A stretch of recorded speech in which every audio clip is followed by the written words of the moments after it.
네 아빠가 합참이면 어쩌라고? 여기선 내가 법이야. 법은 사람 위에 있지 대위님 위에 있지 않습니다. 내가 뭘 할 수 있는데? 국방부입니다. 해당 중대 전면 감사 실시.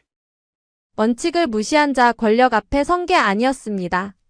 정의 앞에 선 것이었습니다. 네 아빠가 합참이면 어쩌라고? 대위의 비아냥 그냥 넘겨야 했을까요? 묵묵히 버티던 한 여성 중사 하지만 조작된 증거 앞에서 모든 게 무너집니다. 그 순간 울린 건 국방부 직속 전화. 우연이었을까요? 필연이었을까요? 권력 앞에 선 건 한 여군이 아니라 군의 원칙이었습니다. 과연 진짜 힘은 어디에서 나오는지 지금부터 집중해 주세요. 그 전에 잠깐. 언제나 무료로 할 수 있는 구독과 좋아요 꾹 눌러주시면 오늘 따뜻한 기적이 찾아올 거예요. 할머니, 저는 제 실력으로 인정받고 싶어요. 아빠 얘기는 절대 비밀로요. 그래, 그래야지. 아가야, 내 아버지가 누구든 상관없어. 중요한 건 내가 어떤 사람이냐는 거야. 강원도 산자락 아래 자리한 32사단 예하의 한중대. 이른 아침 연병장에는 구령소리와 군가가 묵직하게 울려 퍼졌습니다. 주말임에도 불구하고 부대는 평소와 다름없이 돌아갔죠. 행정반을 맡고 있는 김지한 중사는 단정하게 정돈된 단발머리에 언제나 깔끔하게 달인 전투복 차림으로 서류더미 앞에 앉아 있었습니다. 지안의 손끝은 능숙하게 각종 보고서와 일정표를 정리해 나갔습니다. 병무행정부터 급식관리, 면회 일정까지 모든 것이 지안의 손을 거쳐야만 했죠. 동료들은 가끔 지안을 보며 고개를 갸우뚱했습니다. 행정반이라는 자리가 편하다고들 하지만 지안만큼 꼼꼼하고 성실한 사람도 드물었거든요. 심지어 주말 당직이 아닌데도 이렇게 나와서 일을 하고 있으니까요. 원칙대로 그리고 사람답게. 이것이 바로 지안의 좌우명이었습니다. 규정을 어기는 일은 절대 없었지만 그렇다고 해서 융통성 없이 딱딱하지도 않았죠. 후배들이 어려움에 처하면 언제나 먼저 손을 내밀었고 선배들에게도 예의를 다했습니다. 특히 신병들이 적응하지 못할 때면 지안은 밤늦게까지 상담을 해주곤 했어요. 지안의 책상 위에는 여러 가지 물건들이 가지런히 놓여 있었습니다. 예쁜 볼펜 한 자루, 작은 화분, 그리고 가족사진이 하나 있었죠. 하지만 그 가족사진 속 아버지의 모습은 일반적인 아버지와는 조금 달랐습니다. 군복을 입고 있었지만 계급장은 보이지 않게 접어져 있었어요. 부대 정문 맞은편에는 오래된 노란색 분식 트럭이 자리 잡고 있었습니다. 트럭 주인인 이순자 할머니는 올해 70이었지만 여전히 새벽마다 집에서 떡을 쪄와 장병들에게 따끈한 떡국을 퍼주곤 했죠. 할머니의 얼굴은 주름이 깊게 패어 있었지만 눈만큼은 여전히 반짝반짝 빛났습니다. 젊은 시절 남편을 한국 전쟁에서 잃은 후 혼자 자식들을 키우며 살아온 강인한 여성이었어요. 군인 아가들 배고프면 나라가 춥지. 순자 할머니는 늘 이렇게 말하며 정성스럽게 음식을 준비했습니다. 국물이 뜨거워 후후 불어가며 먹는 장병들을 보면 할머니의 입가에는 어김없이 미소가 번졌죠. 할머니에게 장병들은 모두 자신의 손자, 손녀 같은 존재였습니다. 트럭 안에는 할머니가 직접 만든 각종 반찬들이 가득했어요. 김치찌개, 된장찌개, 라면, 떡국, 어묵 국물까지. 모든 음식에는 할머니의 정성이 담겨 있었죠. 특히 추운 겨울날이면 장병들이 줄을 서서 따뜻한 국물을 사 먹곤 했습니다. 지아는 근무가 끝나면 종종 순자 할머니를 찾았습니다. 트럭 옆 작은 의자에 앉아 따뜻한 어묵 국물을 마시며 하루 있었던 일들을 털어놓곤 했죠. 할머니는 좋은 청취자였습니다. 무엇보다 지안의 마음을 이해해주는 사람이었어요. 할머니 앞에서만큼은 지안도 군인이 아닌 그냥 평범한 딸 같은 느낌이었습니다. 할머니, 가끔 힘들어요. 다들 여자라고 우습게 보려고 하는 것 같아서요. 제가 아무리 열심히 해도 인정받기가 쉽지 않네요. 그럴 때일수록 더 당당해야 해. 내가 흔들리면 안 되거든. 할머니가 보기에 넌 정말 훌륭한 군인이야. 순자 할머니는 지안의 손을 꼭 잡아주었습니다. 거칠고 주름진 손이었지만 따뜻했죠. 할머니에게는 뭔가 특별한 힘이 있는 것 같았습니다. 어떤 어려운 이야기를 해도 할머니 앞에서는 마음이 차분해졌거든요. 마치 어머니 품에 안긴 것 같은 안정감이 있었어요. 지안이 가장 조심스러워하는 것은 아버지 이야기였습니다. 김준호. 현직 합참의장인 아버지의 존재는 지안에게는 무거운 짐이었죠. 아버지가 높은 자리에 있다는 사실을 아는 사람은 부대 내에 단 한 명도 없었습니다. 지안 스스로도 그 사실을 철저히 숨기고 있었거든요. 아버지와 같은 성을 쓰는 것조차 우연의 일치로 여겨질 뿐이었습니다. 저는 제 실력으로 인정받고 싶어요. 아버지의 도움 없이 김지안이라는 사람 자체로 평가받고 싶거든요. 지안이 순자 할머니에게 털어놓은 진심이었습니다. 아버지의 그늘에 가려져서가 아니라 김지안이라는 개인의 능력으로 인정받고 싶었죠. 할머니는 지안의 그런 마음을 누구보다 잘 이해했습니다. 그래, 그게 맞아. 내 아버지가 누구든 상관없어. 중요한 건 내가 어떤 사람이냐는 거지. 그리고 할머니 눈에는 넌 이미 충분히 훌륭해. 연병장에서는 여전히 장병들의 발걸음 소리가 규칙적으로 울렸습니다. 지안은 창밖을 바라보며 내일 일정을 머릿속으로 정리했죠. 새로 부임하는 간부가 있다는 소식을 들었는데 어떤 사람일지 궁금했습니다. 부대 분위기가 좋아질지 아니면 어려워질지 알 수 없었어요. 해가 서서히 기울어가는 저녁, 순자 할머니는 트럭을 정리하며 지안을 바라봤습니다. 저 아이가 얼마나 많은 것을 감당하고 있는지 할머니는 알고 있었어요. 그리고 앞으로 더 큰 시련이 기다리고 있을지도 모른다는 예감도 있었죠. 오랜 세월 살아오면서 터득한 직감이었습니다. 내일도 또 올 거지? 할머니가 물었습니다. 네, 할머니. 내일도 뵐게요. 할머니 떡국이 없으면 하루가 시작이 안 되거든요. 지안의 대답에 할머니는 환하게 웃었습니다. 그 웃음 속에는 걱정과 애정이 함께 담겨 있었어요. 앞으로 어떤 일이 벌어질지 모르지만 할머니는 지안을 지켜주고 싶었습니다. 그것이 할머니가 할 수 있는 일이었죠. 대위는 규율을 핑계로 부하를 몰아붙이는 타입이었다. 행정반, 편하겠네. 오늘부터 연병장 배수로 내가 맡아. 비 오는 날 지안은 군화가 흠뻑 젖은 줄도 모르고 삽질을 했다. 조대위가 다가와 비에 젖은 규정집을 툭툭 쳤다. 김중사, 뒷배 있다던데? 없습니다. 규정대로만 하겠습니다. 조대위가 비웃듯 말했다. 네 아빠가 합참이면 어쩌라고? 여기선 내가 법이야. 이 챕터에서는 새로 부임한 조상민 대위 소개. 조 대위가 지안을 괴롭히기 시작하는 상황. 행정반, 편하겠네 부분. 연병장 배수로 작업을 지안에게 시키는 상황. 비 오는 날의 상황. 김중사, 뒷배 있다던데? 대화. 네 아빠가 합참이면 어쩌라고? 여기선 내가 법이야 대사. 조대위는 지안의 가족 배경을 무기로 삼아 권력을 과시하고 군대 내 위계 질서를 자신의 방식대로 해석하며 위협한다. 그의 말은 지안의 잠재적 배경을 무시하고 자신의 권한을 절대적으로 주장하는 폭력적인 권력 남용을 드러낸다. 이어지는 내러티브는 캐릭터 간 관계와 갈등을 자연스럽게 발전시키며 앞선 챕터의 맥락을 유지하고 독자의 흥미를 지속적으로 끌어낼 수 있는 방향으로 전개된다.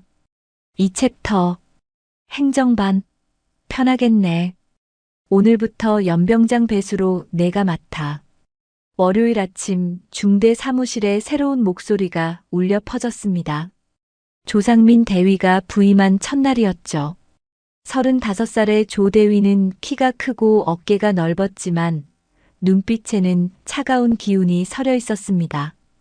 육사 출신이라는 자부심과 함께 규율에 대한 강박이 온몸에서 풍겨나왔어요. 지아는 평소처럼 행정 업무를 보고 있었는데 갑작스러운 지시에 당황했습니다. 연병장 배수로 정비는 보통 시설반 업무였거든요. 대위님, 연병장 배수로는 시설반에서 담당하는 것으로 알고 있습니다만 규정 운운하지 말고 시키는 대로 해. 여기서 규정은 내가 정하는 거야. 조 대위의 말투는 단호했습니다. 지아는 잠시 머뭇거렸지만 결국 고개를 끄덕였죠. 알겠습니다. 지안의 대답에 조 대위는 만족스러운 듯 입꼬리를 살짝 올렸습니다. 새로 부임한 지휘관으로서 권위를 세워야 한다고 생각했던 것 같아요. 조 대위는 이전 부대에서도 비슷한 방식으로 부하들을 관리해왔습니다. 규율이라는 명분으로 부하들을 몰아붙이는 것이 지휘라고 착각하고 있었죠. 특히 여군에 대해서는 더욱 엄격한 잣대를 들이댔습니다. 여군들이 편하게 근무한다고 생각했거든요. 지아는 삽과 호미를 들고 연병장으로 향했습니다. 아침 이슬이 아직 마르지 않은 연병장은 고요했어요. 평소라면 시설반 장병들이 함께 작업했을 텐데 혼자 하려니 일이 만만치 않았습니다. 하지만 지아는 불평하지 않았죠. 주어진 일이라면 최선을 다하는 것이 지안의 방식이었으니까요. 배수로에는 낙엽과 흙이 쌓여 있었습니다. 가을비로 인해 물이 제대로 빠지지 않아 군데군데 웅덩이가 생겨 있었어요. 지아는 소매를 걷어붙이고 삽질을 시작했습니다. 한 삽, 두 삽, 흙을 퍼내며 막힌 배수로를 뚫어나갔죠. 동료들이 지안의 모습을 보며 수군거렸습니다. 김 중사님이 왜 저런 일을 하고 계시지? 새로 온 대위님이 시켰나 봐. 좀 이상하네. 원래 행정반은 저런 일 안 하는데. 하지만 아무도 나서서 도와주지는 않았어요. 새로 부임한 지휘관의 눈치를 보느라 모두들 조심스러워했거든요. 점심시간이 되어서야 지아는 잠시 작업을 멈췄습니다. 손바닥에는 물집이 잡혔고 전투복은 흙투성이가 되었어요. 순자 할머니의 트럭으로 향하는 지안의 발걸음은 평소보다 무거웠습니다. 아이고, 우리 지안이 왜 이렇게 흙투성이야? 순자 할머니가 깜짝 놀라며 물었습니다. 괜찮아요, 할머니. 그냥 작업이 좀 있었어요. 할머니는 지안의 손을 보더니 마음이 아팠습니다. 곱던 손에 물집이 잡혀 있는 것이 보였거든요. 이게 뭔 일이야? 행정반이 왜 이런 작업을 하고 있어? 지아는 대답 대신 쓴웃음만 지었습니다. 할머니에게 걱정을 끼치고 싶지 않았어요. 하지만 할머니는 이미 눈치채고 있었습니다. 오랜 경험으로 터득한 할머니의 직감이었죠. 오후에 비가 내리기 시작했습니다. 가을 끝자락에 차가운 비였어요. 지아는 비옷도 없이 연병장에서 작업을 계속했습니다. 군화는 진흙으로 무거워졌고 빗물이 목덜미로 흘러내렸죠. 하지만 지아는 계속 삽을 들었습니다. 그때 조 대위가 우산을 쓰고 연병장으로 나왔습니다. 지안의 모습을 확인하러 온 것 같았어요. 비에 흠뻑 젖어 묵묵히 일하고 있는 지안을 보며 조 대위는 비에 젖은 규정집을 손에 들고 다가왔습니다. 김 중사, 뭐 하는 거야? 배수로 정비 작업 중입니다. 조 대위가 규정집으로 지안의 어깨를 툭툭 쳤습니다. 이 정도면 됐어. 그런데 김 중사, 뒷배 있다던데? 갑작스러운 질문에 지안은 고개를 들었습니다. 무슨 말씀이신지 모르겠습니다. 소문이야, 소문. 누구 딸이라던가 그런 얘기 있잖아. 지안의 가슴이 철렁했습니다. 설마 아버지 이야기가 새어나간 건 아니겠죠? 지아는 최대한 평정심을 유지하려 노력했습니다. 그런 건 없습니다. 저는 그냥 평범한 집안 출신입니다. 그래. 그럼 왜 이렇게 당당해? 보통 여군들은 이런 일 시키면 불평부터 하던데. 규정대로만 하겠습니다. 지안의 대답은 담담했습니다. 조 대위가 비웃듯 웃었습니다. 규정이 뭔지 알아? 네 아빠가 합참이면 어쩌라고?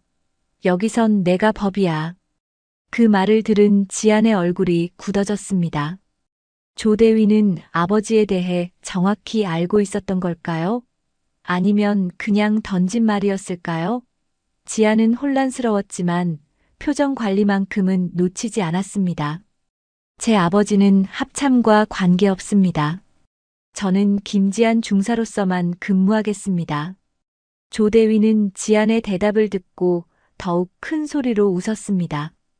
그래, 그런 정신으로 계속해봐. 앞으로 재미있는 일들이 많을 거야. 비는 더욱 세게 내렸습니다. 지아는 젖은 머리카락을 쓸어 올리며 조 대위를 바라봤어요. 앞으로 어떤 일들이 기다리고 있을지 막막했지만 지아는 포기하지 않기로 했습니다. 원칙을 지키며 버텨낼 거예요. 조 대위가 돌아간 후 지아는 혼자 남겨진 연병장에서 계속 작업했습니다. 차가운 빛 속에서도 지안의 의지는 꺾이지 않았어요. 이것이 시작에 불과하다는 것을 느끼면서도 지안은 자신만의 방식으로 이겨내려 했습니다. 목요일 오후 순자 할머니는 평소처럼 정문을 향해 걸어가고 있었습니다. 손에는 지안이 좋아하는 호떡과 따뜻한 차가 담긴 보온병을 들고 있었어요. 지난 며칠 동안 지안의 얼굴이 많이 상해 보였거든요. 뭔가 힘든 일이 있는 것 같아서 할머니는 걱정이 되었습니다. 하지만 정문 앞에서 할머니를 막아선 것은 낯선 보초병이었어요. 할머니, 오늘은 면회가 취소되었습니다. 왜요? 평소에는 괜찮았는데. 죄송합니다. 위에서 지시가 내려왔습니다. 순자 할머니는 당황했습니다. 몇 년 동안 이런 일은 한 번도 없었거든요. 보초병도 미안한 표정을 지었지만 어쩔 수 없다는 듯 고개를 저었어요. 할머니는 할 수 없이 발걸음을 돌려야 했습니다. 정문 근처에서 서성이던 할머니를 본 하진 일병이 조심스럽게 다가왔습니다. 20살의 하진 일병은 부대에서도 순자 할머니의 단골이었어요. 고향이 그리울 때마다 할머니의 트럭을 찾아 어묵 국물을 마시며 이야기를 나누곤 했거든요. 할머니, 하진 일병이 작은 목소리로 말했습니다. 김 중사님 요 며칠 거의 못 주무셨어요. 뭐라고? 우리 지안이가? 하진 일병은 주변을 둘러보더니 더욱 낮은 목소리로 속삭였습니다. 새로 오신 대위님이 계속 일을 시키세요. 아침부터 밤까지요. 어제는 자정까지 서류 정리하시더라고요. 할머니의 얼굴이 어두워졌습니다. 그동안 지안이 힘들어하는 것을 느꼈지만 이 정도일 줄은 몰랐어요. 그럼 밥은 제대로 먹고 있어? 급식 시간도 제대로 못 맞춰요. 일이 너무 많아서. 어제는 빵 하나로 하루를 버티셨던 것 같아요. 하진 일병의 말을 들은 할머니는 주먹을 꽉 쥐었습니다. 90몇 년을 살아오면서 터득한 할머니의 직감이 이상함을 느꼈어요. 이건 정상적인 업무가 아니었습니다. 일병아, 우리 지안이 뭔가 잘못한 일이라도 있어? 아니요, 전혀요. 김 중사님은 항상 모범적이세요. 다들 이상하다고 생각해요. 왜 김 중사님만 그렇게 힘들게 하시는지. 하진 일병의 증언에 할머니는 확신을 가지게 되었습니다. 이건 분명 부당한 일이었어요. 할머니의 오랜 경험으로 봐도 이런 식의 대우는 정상이 아니었습니다. 그때 갑자기 비가 내리기 시작했습니다. 늦가을에 찬 비였어요. 하진 일병은 급히 부대 안으로 들어가야 했고 할머니는 혼자 정문 앞에 남겨졌습니다. 할머니는 가지고 온 노란 우비를 꺼내 입었어요. 비가 점점 세게 내렸지만 할머니는 자리를 뜨지 않았습니다.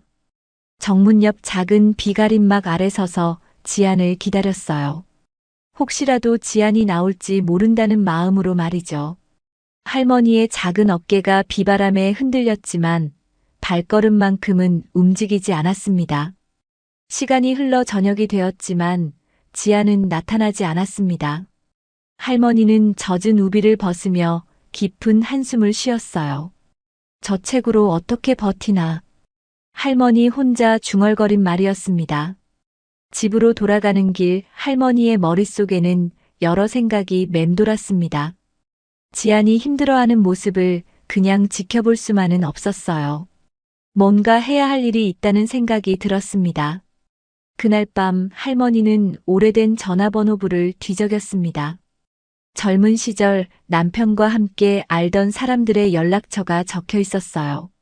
그 중에는 지금도 군과 관련된 일을 하는 사람들이 있었습니다.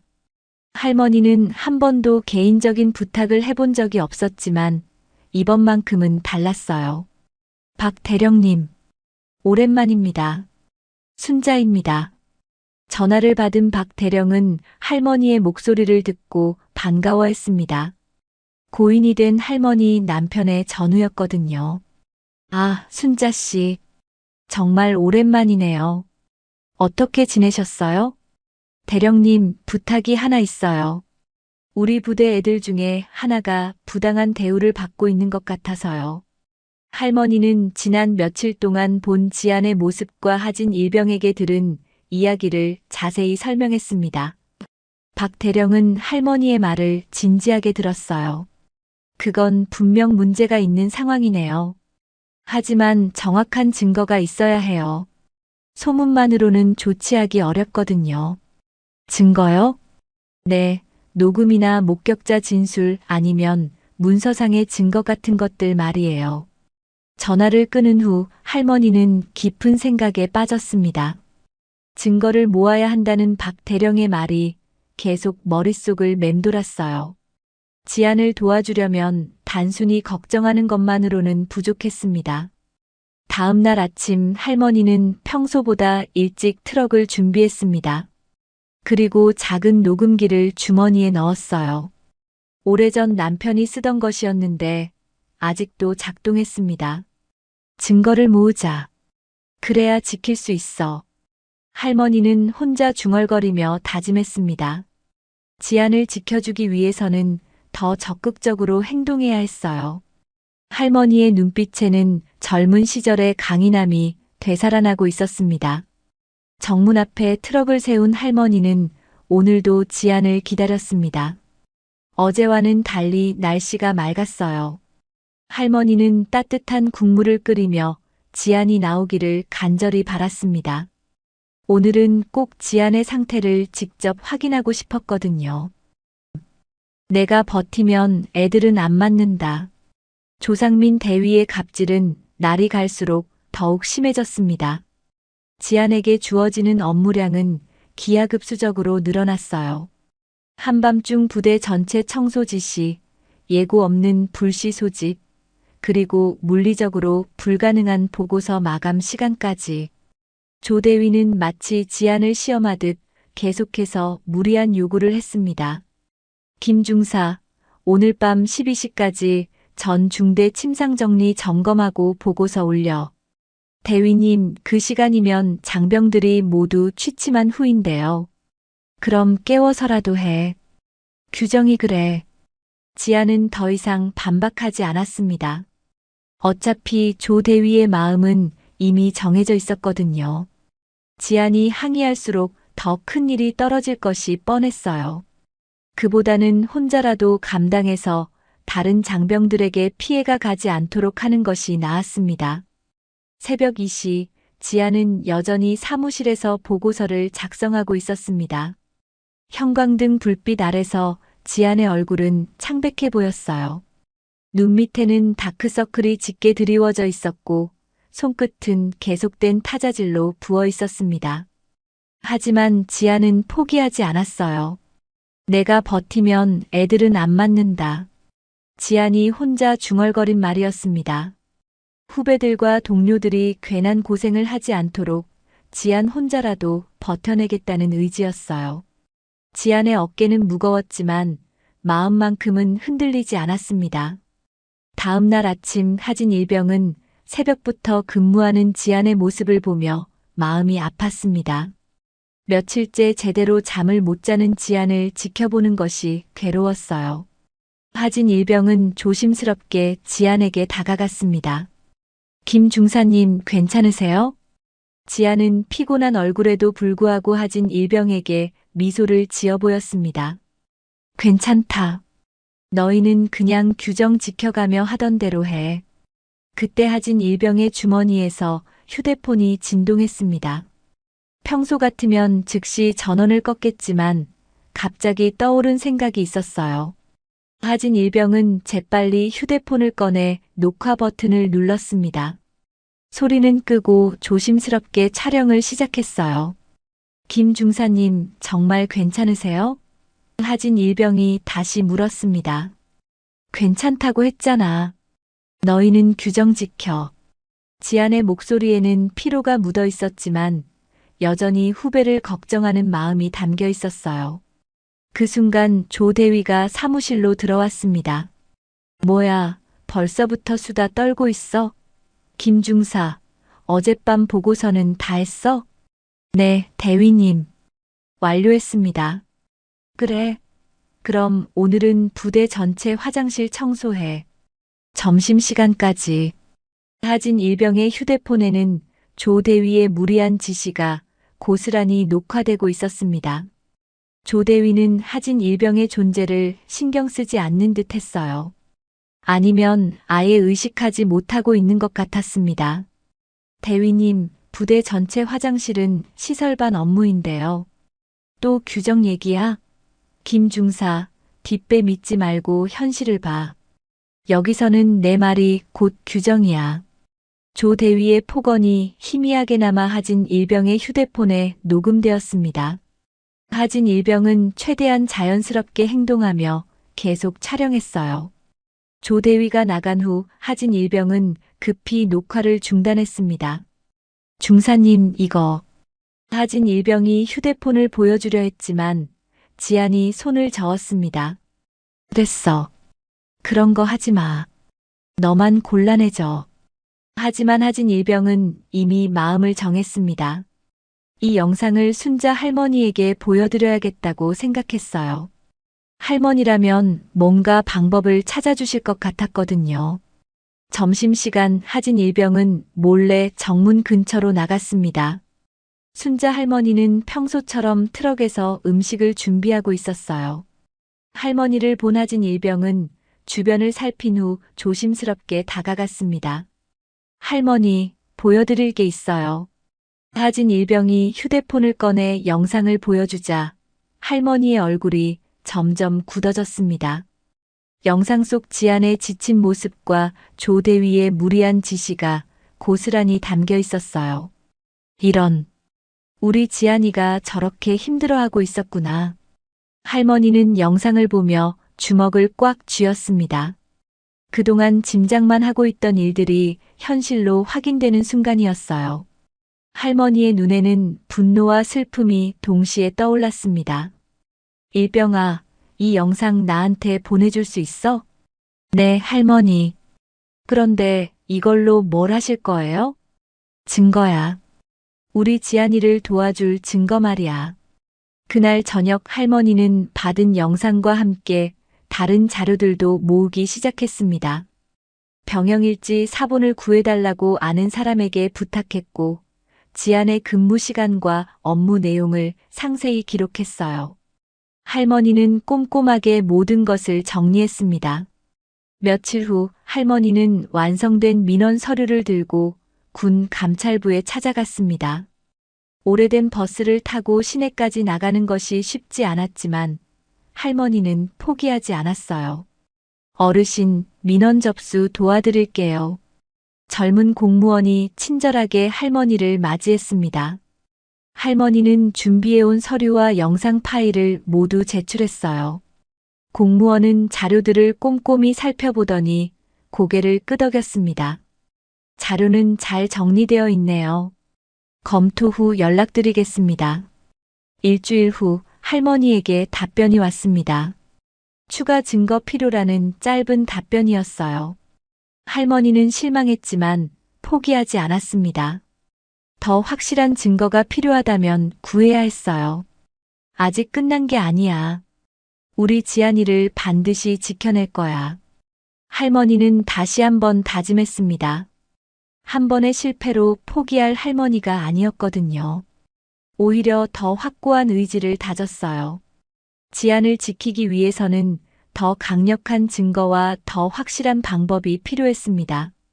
44,444 비상소집 전 중대 즉시 집합 새벽 4시 갑작스러운 나팔 소리가 부대 전체를 뒤흔들었습니다.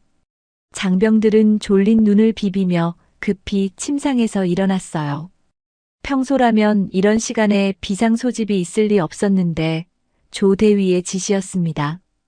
지안도 깜짝 놀라 옷을 급히 챙겨 입었죠. 뭐야, 새벽에 갑자기 왜? 무슨 일이지? 훈련도 아닌데. 장병들 사이에서 웅성거림이 일어났지만 조 대위의 차가운 목소리가 모든 소음을 잠재웠습니다. 조용히 해.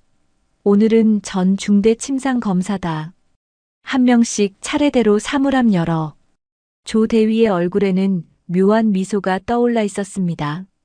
마치 무언가를 기대하고 있는 것 같은 표정이었어요. 지안은 불안한 예감이 들었지만 별다른 이유를 찾을 수 없었습니다. 자신은 규정을 어긴 적이 없었거든요. 김 중사부터 시작하자. 조 대위가 지안을 지목했습니다. 다른 장병들은 모두 뒤로 물러서고 지안만 홀로 앞에 서게 되었어요.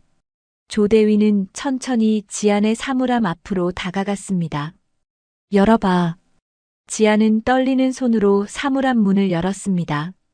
평소처럼 깔끔하게 정리된 군복과 개인용품들이 보였어요. 조 대위는 하나하나 뒤지기 시작했습니다. 그리고 사물함 맨 뒤쪽에서 무언가를 발견했죠. 이게 뭐야?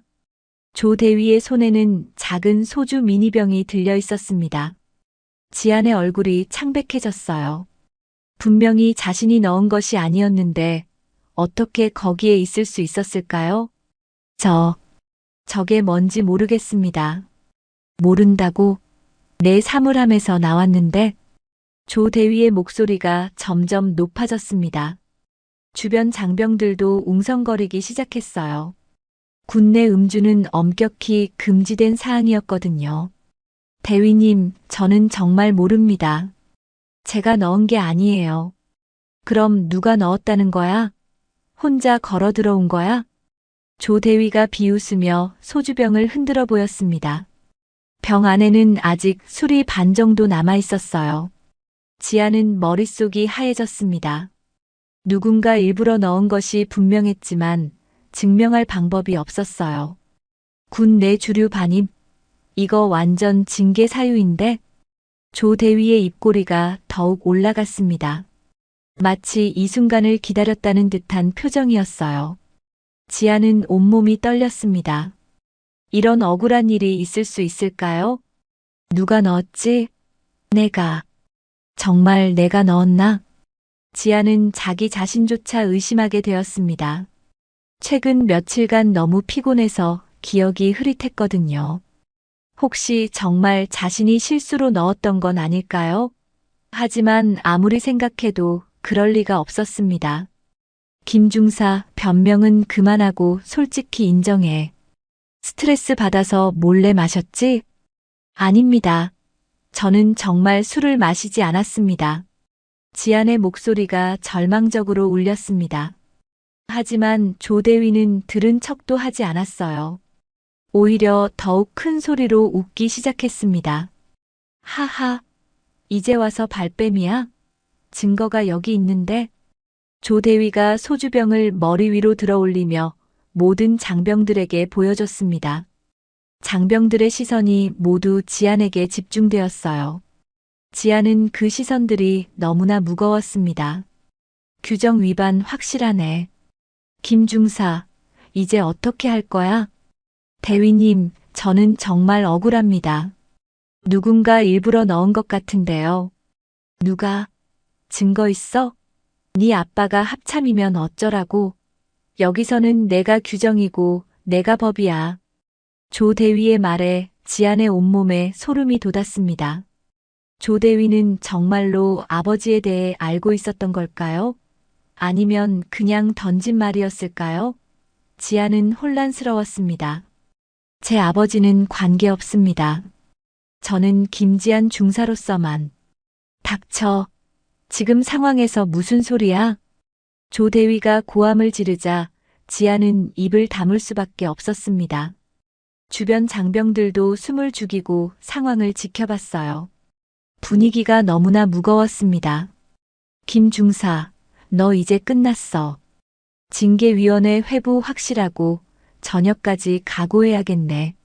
조 대위의 말에 지안의 다리가 후들거렸습니다. 몇 년간 쌓아온 모든 것이 한순간에 무너지는 느낌이었어요. 억울하지만 어떻게 해야 할지 막막했습니다. 그 시각 정문 근처에서는 순자 할머니가 트럭을 정리하고 있었습니다. 부대 안에서 들려오는 큰 소리를 듣고 할머니는 불안해했어요. 뭔가 심상치 않은 일이 벌어지고 있는 것 같았거든요. 할머니는 떨리는 손으로 가방을 뒤졌습니다. 그 안에는 오래된 수첩이 하나 들어 있었어요. 수첩을 펼치자 여러 전화번호들이 적혀 있었습니다. 그 중에서도 특별히 빨간 펜으로 표시된 번호가 하나 있었죠. 대통령실 군사비서관실 직통. 할머니의 남편이 생전에 남겨준 마지막 인맥이었습니다. 정말 급한 일이 있을 때만 쓰라고 했던 그 번호였어요. 할머니는 지금이 바로 그 순간이라고 생각했습니다. 우리 지안이를 살려야 해. 할머니는 결심을 굳히며 휴대폰을 꺼냈습니다. 떨리는 손가락으로 번호를 누르기 시작했어요. 이제는 더 이상 지켜보고만 있을 수 없었습니다. 부대 안에서는 여전히 조 대위의 고함 소리가 들려왔습니다. 이제 진짜 끝이야. 네 아빠가 누구든 소용없어. 할머니의 귀에도 그 소리가 들렸어요. 할머니는 더욱 급하게 전화를 걸었습니다. 55,555. 대통령님, 저는 70평생 아이들 밥 퍼온 사람입니다. 순자 할머니는 떨리는 손으로 편지지를 펼쳤습니다. 오래된 만년필을 꺼내 정성스럽게 글씨를 써내려가기 시작했어요. 전화로는 제대로 전달되지 않을 것 같아서 직접 편지를 쓰기로 했습니다.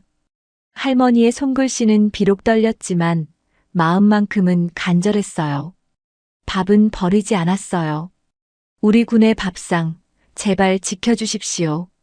할머니는 편지에 지난 몇 주간 겪었던 모든 일들을 상세히 적었습니다. 지안이 당하고 있는 부당한 대우, 조 대위의 갑질, 그리고 오늘 새벽에 벌어진 억울한 사건까지. 할머니의 눈에서는 눈물이 떨어져 편지지를 적셨어요. 편지를 다 쓴 할머니는 봉투에 정성스럽게 넣고 주소를 적었습니다. 대통령실 군사비서관실이라고 또박또박 써내려갔죠. 그리고 이른 아침 할머니는 직접 우체국으로 향했습니다. 이거 꼭 전달되게 해주세요. 우체국 직원은 할머니의 간절한 표정을 보며 고개를 끄덕였어요. 네, 할머니. 확실히 보내드릴게요. 할머니는 편지가 우체통에 들어가는 것을 끝까지 지켜본 후에야 돌아섰습니다. 한편 부대에서는 지안이 격리 조치되어 있었습니다. 조 대위의 지시로 별도 공간에서 대기하고 있었어요. 지안의 얼굴은 창백했고 눈은 충혈되어 있었습니다. 어떻게 이런 일이 벌어졌는지 아직도 믿기지 않았거든요. 김중사, 아직도 인정 안 할 거야? 조 대위가 다시 찾아와 지안을 압박했습니다. 지안은 고개를 들어 조 대위를 똑바로 바라봤어요. 저는 잘못한 게 없습니다. 누군가 일부러 저를 함정에 빠뜨리려는 거죠. 지금까지도 그런 소리야? 증거가 내 사물함에서 나왔는데 대위님이 넣으신 거 아니에요? 지안의 말에 조 대위의 얼굴이 순간 굳어졌습니다. 예상치 못한 직격탄이었어요. 하지만 곧 더욱 큰 소리로 웃어댔습니다. 내가 미쳤나? 내가 왜 그런 짓을 해? 그럼 누가 했겠어요? 제가 스스로 넣었다고 생각하세요? 당연하지. 스트레스 받아서 술 마시고 싶었던 거 아니야? 솔직히 말해봐. 조대위는 점점 흥분했습니다. 지안이 계속 부인하자 화가 났어요. 원래 계획대로라면 지안이 금방 굴복했을 텐데 예상보다 끈질기게 저항하고 있었거든요. 내가 이렇게까지 해주는데도 인정 안 해? 네 아빠가 합참의장이라고 해서 특별 대우 받을 줄 알아? 이번에는 조 대위가 직접적으로 말했습니다. 지안의 얼굴이 더욱 창백해졌어요. 조 대위는 정말로 아버지에 대해 알고 있었던 겁니다. 어떻게 아셨어요? 이제 와서 숨길 거야? 다 알고 있어. 그래서 더 재미있는 거지. 조 대위의 눈에는 아기가 가득했습니다. 합참의장의 딸을 짓밟는다는 쾌감에 취해 있는 것 같았어요. 네 아빠가 높으면 뭐해? 여기서는 내가 왕이야. 내가 법이고 규정이라고. 같은 시각 서울 용산구 국방부 청사. 합참의장 집무실에서는 김준호가 각종 보고서를 검토하고 있었습니다. 군사비서관실에서 온 긴급 보고서 한 장이 그의 책상 위에 놓여 있었어요. 합참의장님, 민원사항 중 검토가 필요한 건이 하나 있습니다. 비서관이 조심스럽게 말했습니다. 김준호는 고개를 들어 비서관을 바라봤어요. 무슨 민원이죠? 32사단 관련 부당대우 신고입니다. 신고 대상자가 김지안 중사라고 되어 있습니다. 김준호의 손이 잠시 멈췄습니다. 딸의 이름이었어요. 아니, 확신할 수는 없었지만 동명이인일 가능성은 거의 없었습니다.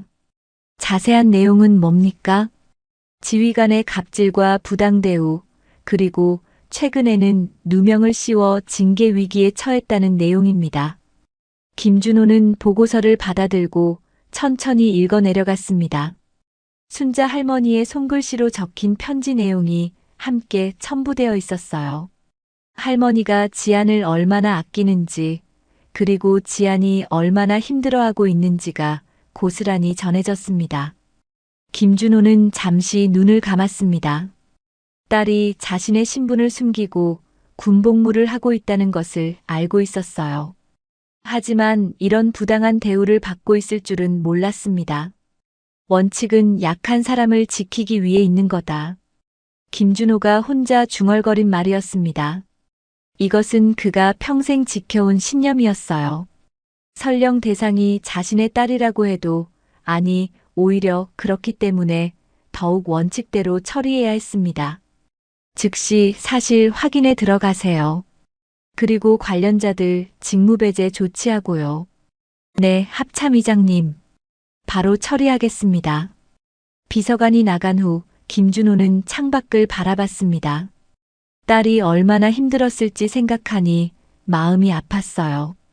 하지만 개인적인 감정보다는 군의 기강과 원칙이 우선이었습니다. 지안아, 아빠가 늦었구나. 김준호는 작은 소리로 중얼거렸습니다. 그리고 즉시 32사단 사단장에게 직접 전화를 걸었어요. 사단장, 급한 일이 있습니다. 지금 즉시 통화 가능합니까? 전화 너머 사단장의 목소리가 긴장되어 들렸습니다. 합참의장이 직접 전화를 거는 일은 흔치 않았거든요. 네, 합참의장님. 말씀하십시오. 32사단 예하 모 중대에서 갑질 사건이 발생했다는 보고를 받았습니다. 즉시 전면 감사에 들어가십시오. 사단장은 깜짝 놀랐습니다. 무슨 일인지 구체적으로 모르겠지만 합참의장이 직접 나서는 일이라면 심각한 문제였어요. 알겠습니다. 즉시 조치하겠습니다. 그리고 사단장, 이거는 제가 직접 관리하겠습니다. 보고는 저에게 직접 올리십시오. 김준호의 목소리에는 평소와 다른 무게감이 실려 있었습니다. 이제 모든 것이 시작되려 하고 있었어요. 66,666. 허위 제보입니다. 행정반은 늘 편하죠. 화요일 오전 9시 중대 회의실. 긴장감이 극도로 고조된 분위기 속에서 관련자들이 모여 앉았습니다. 김지한 중사, 조상민 대위, 법무참모, 군단 감찰장, 그리고 사단장까지 모두의 시선이 회의실 중앙에 놓인 소주병을 향해 있었어요. 조 대위는 여전히 여유로운 표정을 지었습니다. 자신만의 각본대로 모든 것이 진행되고 있다고 생각했거든요. 지아는 창백한 얼굴로 의자에 앉아 있었지만 눈빛만큼은 굴복하지 않았어요. 조 대위, 사건 경위를 다시 한번 설명해 보시죠. 법무참모가 차분한 목소리로 말했습니다. 조 대위는 자신 있게 일어났어요. 간단합니다. 비상 소집으로 침상 검사를 실시했는데 김 중사 사물함에서 주류가 발견된 거죠. 명백한 규정 위반이고 징계가 필요한 사안입니다. 김 중사는 어떻게 생각하십니까? 저는 절대 그런 것을 넣지 않았습니다. 누군가 일부러 넣은 것 같습니다. 지안의 대답에 조 대위가 비웃듯 웃었습니다. 또 그 소리네요. 누가 왜 그런 짓을 하겠어요? 김 중사가 스트레스로 술을 마시고 싶어 했던 거 아닙니까? 솔직히 인정하세요. 대위님이 저를 괴롭히려고 일부러 넣으신 거 아니에요? 지안의 직격탄에 회의실 분위기가 순간 얼어붙었습니다. 조 대위의 얼굴이 붉어졌어요. 뭐라고? 나를 의심한다는 거야? 너 정말 미쳤구나. 그럼 누가 넣었겠어요? 혼자 걸어 들어간 거예요? 야, 이 여자야. 지금 나한테 덤비는 거야? 네 아빠가 합참의장이라고 해서 함부로 굴어도 된다고 생각해? 조 대위가 결국 본심을 드러냈습니다. 회의실에 있던 모든 사람들이 깜짝 놀랐어요. 합참의장의 딸이라니 이런 비밀이 있었다는 걸 아무도 몰랐거든요. 조 대위, 지금 무슨 말을 하는 겁니까? 사단장이 당황하며 물었습니다. 조 대위는 이미 돌이킬 수 없는 선을 넘어버렸어요. 사단장님도 모르셨어요? 김지한 중사 아버지가 김준호 합참의장이라고요. 그래서 이렇게 건방진 거예요. 조 대위, 지금 확인되지 않은 내용을. 그 순간 회의실 복도 끝에서 전화벨이 울렸습니다. 평범한 전화벨이 아니라 특별한 음성이었어요. 모든 사람들의 시선이 전화기로 향했습니다. 링링링, 링링링. 사단장이 서둘러 전화를 받았습니다. 네, 32사단장입니다. 전화 너머에서 들려오는 목소리에 사단장의 얼굴이 점점 굳어졌어요. 통화는 길지 않았지만 사단장의 표정 변화만으로도 심상치 않은 내용임을 알 수 있었습니다. 네, 알겠습니다. 즉시 조치하겠습니다. 전화를 끊은 사단장이 회의실을 둘러봤습니다. 모든 사람들이 긴장한 채로 사단장을 바라봤어요. 대통령실 군사비서관실에서 직접 지시가 내려왔습니다. 사단장의 목소리가 떨렸습니다. 해당 중대 전면 감사 실시, 관련자 즉시 직무배제 조치하라는 내용입니다. 조 대위의 얼굴이 창백해졌습니다. 예상치 못한 전개였어요. 단순히 한 중사를 괴롭히는 것으로 끝날 줄 알았는데 대통령실까지 개입하게 된 겁니다. 잠깐, 그게 무슨 소리예요? 대통령실이 왜? 조 대위, 일단 직무배제 조치합니다. 지금 즉시 부대에서 나가십시오. 그때 회의실 문이 열렸습니다. 모든 사람들이 문 쪽을 바라봤어요. 들어온 사람은 다름 아닌 김준호 합참의장이었습니다. 군복을 단정히 차려입은 그의 얼굴에는 차가운 분노가 서려 있었어요. 합참의장님? 사단장이 얼어붙은 목소리로 말했습니다. 조대위는 의자에서 일어나지도 못하고 떨고 있었어요. 김준호는 천천히 회의실 안으로 들어왔습니다. 그의 시선은 먼저 딸 지안에게 향했지만 곧바로 조대위를 바라봤어요. 나는 아버지가 아니라 군의 원칙을 지키러 왔다. 김준호의 목소리는 낮지만 위험이 있었습니다. 조대위는 이제서야 자신이 얼마나 큰 실수를 했는지 깨달았어요. 합참의장님, 저는 입 닥쳐. 내가 할 말은 나중에 듣겠다. 그때 회의실 문이 다시 열리고 순자 할머니가 들어왔습니다. 손에는 두꺼운 파일을 들고 있었어요. 모든 사람들이 놀란 표정으로 할머니를 바라봤습니다. 할머니, 여기서 뭘? 지안이 놀라며 말했지만 할머니는 단호한 표정으로 파일을 책상 위에 내려놓았습니다. 증거 자료입니다. 우리 지안이가 당한 모든 일들이 다 들어있어요.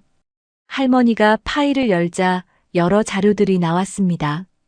하진 일병이 촬영한 동영상, 녹음 파일, 그리고 할머니가 직접 기록한 일지까지 모든 증거가 완벽하게 정리되어 있었어요.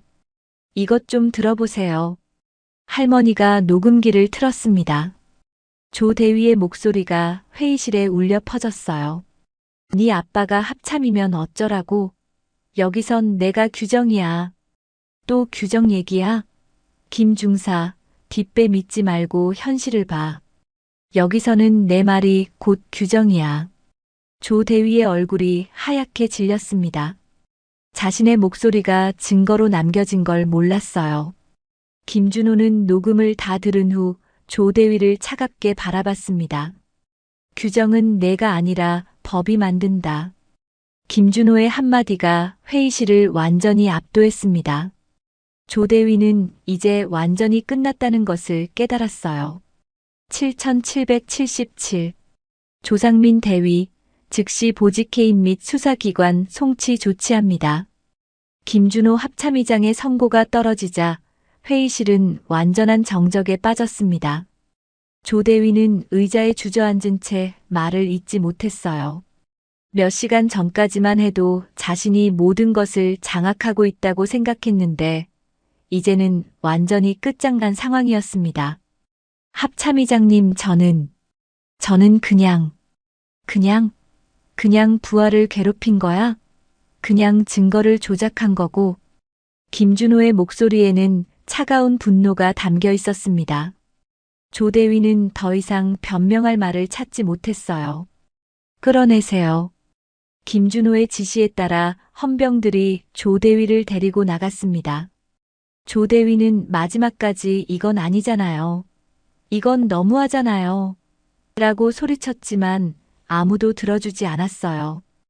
회의실에 조용함이 찾아왔습니다. 김준호는 딸 지안을 바라봤어요.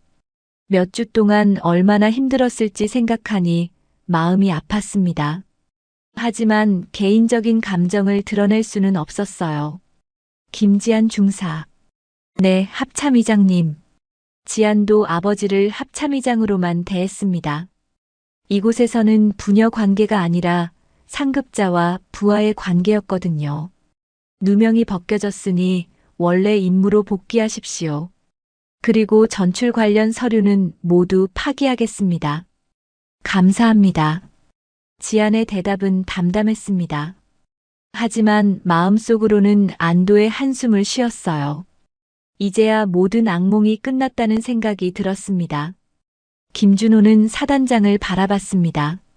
사단장, 이런 일이 다시 발생하지 않도록 부대 전체 인권교육과 지휘교육을 전면 개편하십시오.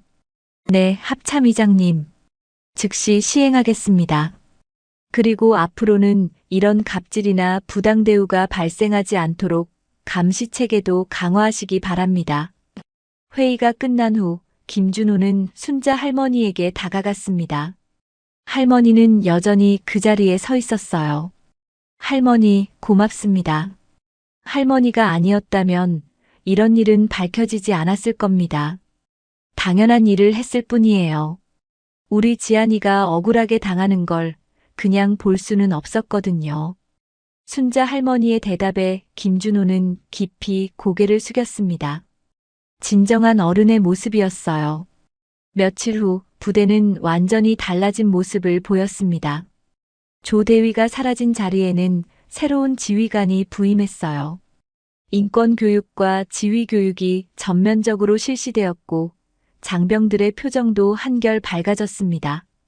지아는 다시 행정반 업무를 맡게 되었습니다. 하지만 이전과는 분위기가 완전히 달랐어요. 동료들과 후배들이 지안을 보는 시선에는 존경과 감사가 담겨 있었습니다. 김 중사님, 정말 고생 많으셨어요. 하진 일병이 진심 어린 마음으로 말했습니다. 지아는 하진 일병의 어깨를 가볍게 두드려줬어요. 고마워, 진아. 내가 촬영한 영상이 없었다면 진실이 밝혀지지 않았을 거야. 당연한 일을 했을 뿐이에요. 앞으로는 이런 일이 없었으면 좋겠어요. 점심시간, 지안은 오랜만에 순자 할머니의 트럭을 찾았습니다. 할머니는 지안을 보자마자 환한 미소를 지었어요. 우리 지안이 이제 좀 살 것 같네. 네, 할머니. 모든 게 할머니 덕분이에요. 지안이 고개를 숙이자 할머니가 지안의 손을 꼭 잡았습니다. 할머니의 손은 여전히 거칠었지만 따뜻했어요. 지안아, 할머니가 하나 말해주고 싶은 게 있어. 네, 할머니. 나는 내 아빠의 계급보다 내가 흘린 땀을 믿는다. 할머니의 말에 지안의 눈시울이 붉어졌습니다. 그동안 얼마나 듣고 싶었던 말인지 몰랐어요. 지안은 아버지의 딸이 아니라 김지안 개인으로 인정받고 싶었거든요. 할머니, 내가 견뎌낸 그 시간들, 포기하지 않고 원칙을 지킨 그 마음이 진짜 대단한 거야. 지안이 미소를 지었습니다. 오랜만에 진심으로 웃는 것 같았어요. 앞으로도 원칙으로 살게요, 할머니. 약한 편을 내 편처럼. 그래, 그렇게 살아. 그게 진짜 군인이고 진짜 어른이야. 두 사람은 잠시 동안 말없이 서로를 바라봤습니다. 할머니와 손녀 같은 따뜻한 관계였어요. 저녁이 되자 부대에는 새로운 변화가 찾아왔습니다. 평소라면 딱딱한 군가가 흘러나왔을 텐데 오늘은 지역 군악대의 부드러운 연주가 울려 퍼졌어요. 클래식 음악과 대중가요의 연주가 번갈아 나왔습니다. 장병들은 새로운 음악을 들으며 편안한 표정을 지었어요. 부대 전체의 분위기가 한결 부드러워진 것 같았습니다. 지아는 사무실 창가에 서서 연주를 들었습니다. 오랜만에 마음이 평온했어요. 그동안의 시련이 모두 지나간 것 같았습니다. 김 중사님. 뒤에서 부르는 소리에 지안이 돌아봤습니다. 새로 부임한 이연수 대위였어요. 앞으로 함께 근무하게 된 이연수 대위입니다. 잘 부탁드립니다. 김지안 중사입니다. 잘 부탁드려요. 두 사람이 악수를 나누는 순간 부대 스피커에서는 희망적인 멜로디가 흘러나왔습니다. 새로운 시작을 알리는 것 같았어요. 그날 밤 지아는 오랜만에 깊이 잠들었습니다. 악몽도 없었고 불안함도 없었어요. 내일 아침이 기대되는 평범한 밤이었습니다. 순자 할머니도 트럭을 정리하며 만족스러운 미소를 지었습니다. 지안이 다시 예전의 밝은 모습을 되찾은 것 같아서 기뻤어요. 이제 진짜 끝났구나. 할머니는 하늘을 바라보며 혼자 중얼거렸습니다.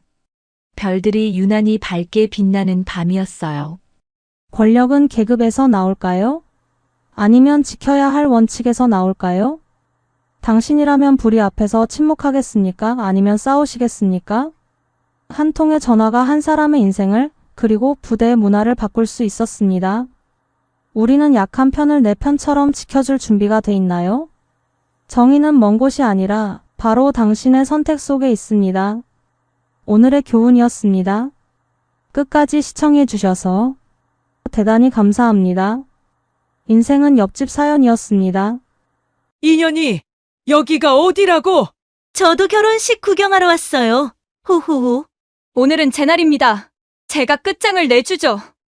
평생 가족을 위해 헌신한 어머니, 하지만 아들 결혼식 날 남편의 배신과 상간녀의 등장으로 모든 것이 무너집니다.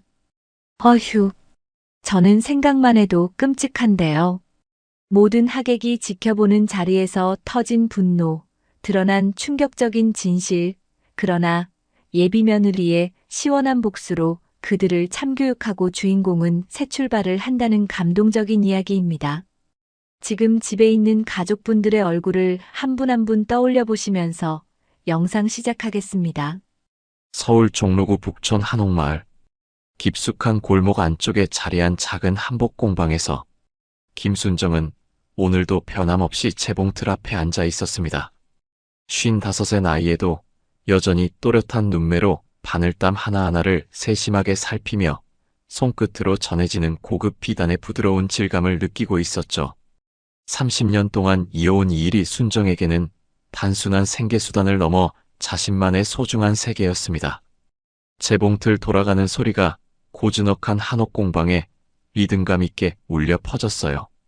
창밖으로는 늦가을 햇살이 비스듬히 들어와 작업대 위에 화려한 색색의 원단들을 따스하게 비추고 있었습니다. 빨강, 노랑, 보라, 분홍빛 한복감들이 마치 무지개처럼 아름답게 펼쳐져 있었어요. 이번 혼주 한복은 정말 예쁘게 나왔네요. 우리 며느리가 정말 좋아할 거예요. 순정은 만족스러운 표정으로 혼잣말을 하며 마지막 바늘질을 정성스럽게 마무리했습니다. 연보라빛 저고리의 자주색 치마, 그리고 금실로 정교하게 수놓인 봉황과 구름 문양이 은은하게 빛나고 있었어요. 내일이면 아들 민수의 결혼식이라니 정말 시간이 이렇게 빨리 흘렀나 싶었죠. 벌써 민수가 결혼을 한다니. 어제 첫 달라고 울던 게 엊그제 같은데. 순정은 눈시울이 살짝 붉어지며 추억에 잠겼습니다. 신랑 신부 어머니가 입을 혼주 한복을 직접 손으로 만들 수 있다는 것이 얼마나 감격스러운 일인지 모르겠어요. 30년간 다른 사람들의 한복만 만들어 왔는데 이제 내 가족을 위한 한복을 만들 수 있다니 말입니다. 문득 방 한쪽에 놓인 커다란 오래된 장롱이 눈에 들어왔습니다. 할머니 때부터 내려온 그 낡은 장롱 안에는 지난 30년간 한 장 한 장 정성스럽게 모아온 월급 봉투들이 고이 간직되어 있었어요. 그리고 그 옆에는 특별히 아끼는 빨간 비단함이 놓여 있었죠. 순정은 자리에서 일어나 장롱 문을 조심스럽게 열었습니다. 비단함 안에는 시어머니가 돌아가시기 전에 물려주신 10돈짜리 금반지와 비상금 통장이 소중하게 보관되어 있었어요. 내일 결혼식 비용으로 쓸 마지막 목돈이었습니다. 이 돈으로 민수 결혼식을 완벽하게 치러야지. 우리 아들 부끄럽지 않게 해줘야 해. 순정은 통장을 들여다보며 마음속으로 계산해봤어요. 웨딩홀 잔금과 패백 준비비, 그리고 신혼여행비까지 모자람 없이 준비되어 있었습니다. 비록 넉넉하지는 않았지만 아들을 위해서라면 아낄 것이 없었어요.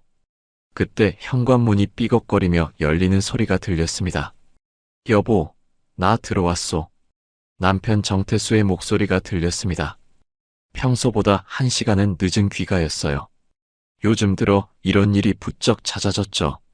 건설 현장 일이 바쁘다고는 하지만 뭔가 예전과는 다른 느낌이 들었습니다. 어머, 정말 늦으셨네요. 고생 많으셨어요. 밥 차려드릴게요. 순정이 반갑게 맞이하려고 방문을 열고 나갔지만 정태수는 눈을 마주치지 않고 어색하게 곧바로 안방으로 향했습니다. 예전 같으면 오늘 공방은 어땠소? 손님은 많이 왔소? 하며 하루 일과를 자상하게 물어보곤 했는데 언제부턴가 그런 따뜻한 대화도 사라져버렸어요. 여보, 혹시 어디 아프신 건 아니죠? 요즘 얼굴색이 안 좋아 보여서요. 아니야, 그냥 현장 일이 힘들어서 그래. 괜찮아. 정태수는 성의 없는 대답만 하고는 안방으로 들어가 문을 닫아버렸습니다. 순정은 혼자 남은 거실에서 어리둥절한 표정을 지었어요. 1시간 후 저녁 식탁에서도 어색한 침묵만이 흘렀습니다.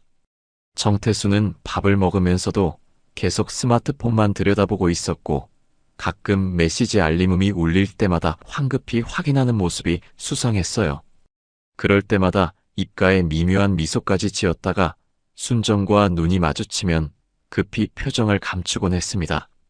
여보, 내일 민수 결혼식인데 뭐가 그렇게 바쁘세요? 핸드폰만 보고 계시네요. 순정이 조심스럽게 물었지만 정태수는 여전히 핸드폰 화면만 응시하고 있었습니다. 아, 현장 감독이 자꾸 연락해서 그래. 내일은 괜찮을 거야. 걱정하지 마. 그런데 요즘 너무 늦게 들어오시는 것 같아서요. 몸이라도 아프신 건 아니죠? 민수 결혼식 전에 몸이라도 상하면 어떻게 해요? 별일 아니니까 신경 쓰지 마. 나도 내일 결혼식이 중요한 거 안다고. 정태수의 답변은 예전처럼 따뜻하지 않았습니다. 오히려 귀찮다는 듯한 어조에 약간의 짜증까지 섞여 있었어요. 순정은 가슴 한편이 답답해지고 서늘해지는 걸 느꼈지만 내일 아들 결혼식을 앞둔 상황에서 괜한 부부싸움을 벌이고 싶지 않았습니다. 그럼 일찍 주무세요. 내일 새벽 5시부터 준비해야 하니까요. 미용실도 예약해놨고요. 순정이 그릇을 치우려고 일어설 때 정태수의 핸드폰에서 또다시 메시지 알림음이 울렸습니다. 화면에 떠오른 발신자명을 흘끗 본 순정의 눈이 순간 굳어졌어요. 하트 서연이라는 이모티콘과 함께 저장된 번호였는데 분명히 처음 보는 이름이었습니다. 정태수는 재빨리 핸드폰을 뒤집으며 자리에서 벌떡 일어났습니다. 먼저 들어가서 쉴게. 내일 일찍 일어나야 하니까. 네, 그러세요. 저도 정리하고 들어갈게요. 혼자 남은 식탁에서 순정은 찬찬히 생각에 잠겼습니다. 최근 몇 달 동안의 남편 행동들이 하나씩 영화 장면처럼 떠올랐어요. 늦은 귀가, 피하는 눈빛, 예전 같지 않은 차가운 말투, 그리고 방금 본 그 수상한 연락처까지. 마음 한구석에서 불안감이 검은 구름처럼 스멀스멀 올라왔지만 순정은 애써 그 어두운 생각을 떨쳐내려 했습니다. 아니야, 내가 너무 예민한 거야. 괜한 생각 말자. 내일은 민수 결혼식인데 좋은 생각만 해야지. 순정은 스스로를 다독이며 설거지를 천천히 마쳤습니다. 그리고 장롱 앞에 서서 내일 입을 한복을 조심스럽게 꺼내 정성스럽게 다렸어요. 30년 만에 맞춤 제작한 자신만의 소중한 한복이었죠. 연한 회색 저고리에 짙은 남색 치마, 소박하지만 품격 있고 단아한 디자인이었습니다. 내 아들 결혼식 날만큼은 정말 완벽한 좋은 날이 되어야 해. 무슨 일이 있어도 행복한 하루가 되게 해주세요. 순정은 한복을 바라보며 조용히 간절하게 다짐했습니다. 어떤 일이 있어도 내일만큼은 완벽한 하루가 되기를, 아들과 며느리가 행복한 출발을 할 수 있기를 진심으로 바랐어요. 하지만 마음 깊은 곳 어딘가에서는 알 수 없는 불길하고 어두운 예감이 자꾸만 고개를 들고, 이른 새벽 창문 사이로 스며드는 차가운 가을 공기가 한옥 공방을 가득 채웠습니다. 순정은 평소보다 일찍 잠에서 깨어 결혼식 준비를 시작했어요. 오늘만큼은 모든 것이 완벽해야 했으니까요. 미용실 예약 시간에 맞춰 서둘러 준비하던 중 갑작스럽게 방문을 두드리는 소리가 들렸습니다. 엄마, 엄마. 아들 민수의 목소리였는데 평소와는 다르게 급박하고 다급한 어조였어요. 순정은 서둘러 문을 열었습니다. 민수야, 이렇게 일찍 왜? 엄마, 큰일 났어요. 웨딩홀에서 방금 전화 왔는데. 민수의 얼굴은 새파랗게 질려 있었고 손에 든 핸드폰이 덜덜 떨리고 있었습니다. 순정은 가슴이 철렁 내려앉는 걸 느꼈어요. 무슨 일이야? 천천히 말해봐. 결혼식 비용 일부가 아직 입금이 안 됐다고 하네요. 분명히 아버지가 어제 입금하신다고 했는데. 순정의 머릿속이 하얗게 변했습니다. 어제 저녁 정태수가 내일 웨딩홀에 잔금 입금하러 간다고 분명히 말했는데 도대체 무슨 일이 벌어진 걸까요? 얼마나 부족한데? 300만 원이요. 패백 음식값 사고 추가 장식 비용까지 합쳐서 300만 원이나? 순정은 급히 장롱으로 향했습니다. 어제 확인했던 빨간 비단함을 꺼내려는데 서랍이 열려 있는 게 이상했어요. 분명히 어제는 제대로 닫아뒀는데 말이죠. 비단함을 열어보는 순간 순정의 세상이 무너져 내렸습니다. 이게 어떻게 된 거지? 비상금 통장이 사라져 있었어요. 그리고 시어머니가 물려주신 소중한 10돈짜리 금반지도 흔적조차 없이 사라져 버렸습니다. 30년 동안 모아온 마지막 목돈과 가족의 유일한 보물이 한순간에 증발해버린 거였어요. 엄마, 왜 그러세요? 뭔가 잘못됐어요. 민수가 순정의 창백한 얼굴을 보며 불안해했습니다. 민수야, 비상금이, 금반지가. 순정은 말을 잇지 못하고 주저앉았어요. 머릿속에서는 어제 저녁 정태수의 핸드폰에 떠올랐던 그 수상한 연락처가 계속 맴돌았습니다. 하트 서연이라는 이름과 함께 말이죠. 설마 아버지가. 순정은 차마 입에 담기 어려운 생각이 스쳐 지나갔지만 현실을 받아들이기가 힘들었어요. 30년을 함께 살아온 남편이 아들의 결혼식을 하루 앞두고 이런 일을 저질렀다는 게 믿어지지 않았습니다. 엄마, 아버지 어디 계세요? 아버지는 아직 안 일어나신 것 같은데. 순정이 떨리는 목소리로 답하는 순간 정태수가 안방에서 나왔습니다. 평소와 다르게 말끔하게 차려입은 모습이었는데 웬일인지 얼굴에는 죄책감 같은 표정이 어려 있었어요. 민수야, 이렇게 일찍 왜 왔어? 아버지, 웨딩홀에서 연락 왔는데 잔금이 입금 안 됐다고 하네요. 어제 입금하신다고 하셨잖아요. 정태수의 얼굴이 순간 굳어졌습니다. 순정은 남편의 표정 변화를 놓치지 않았어요. 그게 말이야.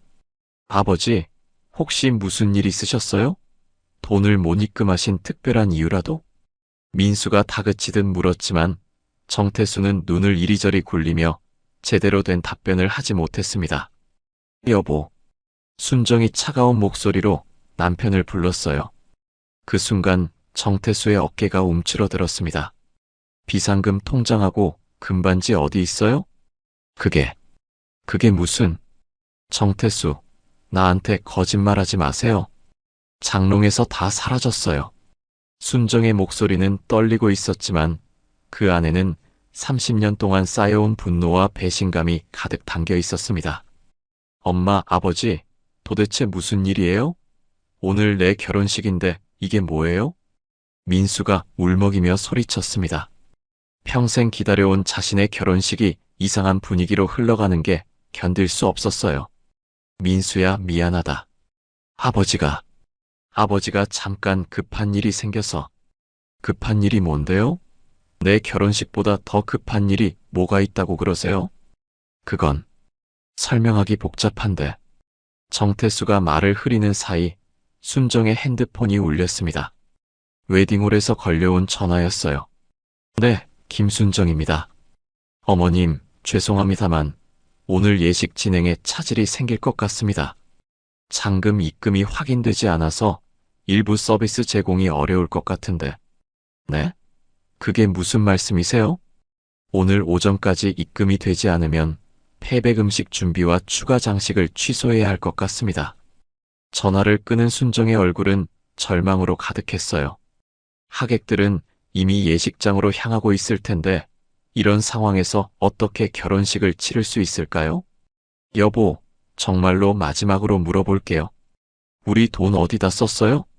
순정의 목소리는 더 이상 떨리지 않았습니다. 오히려 차갑고 단호했어요. 정태수는 한참 동안 말없이 서 있다가 결국 고개를 숙였습니다. 미안해. 정말 미안해. 사과는 나중에 하고 지금 당장 돈부터 마련해요. 어떻게든 해결해야 해요. 그게 쉽지 않을 것 같은데. 쉽지 않다고? 그럼 처음부터 왜 건드렸어요? 순정은 남편을 향해 소리쳤습니다. 30년 결혼 생활에서 처음으로 목소리를 높인 거였어요. 민수는 부모의 이상한 분위기를 보며 불안해하고 있었고 시계 바늘은 무정하게 결혼식 시간을 향해 달려가고 있었습니다. 순정의 마음속에서는 어제 본 그 수상한 연락처가 계속 떠올랐어요. 설마 남편이 다른 여자 때문에 가족의 돈을 가져간 건 아닐까 하는 끔찍한 상상이 머리를 떠나지 않았습니다. 지금이라도 늦지 않았어요. 어떻게든 돈을 구해와요. 순정이 간절하게 말했지만 정태수의 표정은 이미 체념한 듯 보였습니다. 그 순간 순정은 직감적으로 알았어요. 오늘은 절대 평범한 결혼식이 될 수 없을 거라는 걸 말이죠.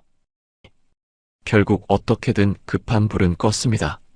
순정이 한복공방 단골 고객들에게 급히 연락해서 돈을 빌려 웨딩홀 잔금을 겨우 마련할 수 있었어요.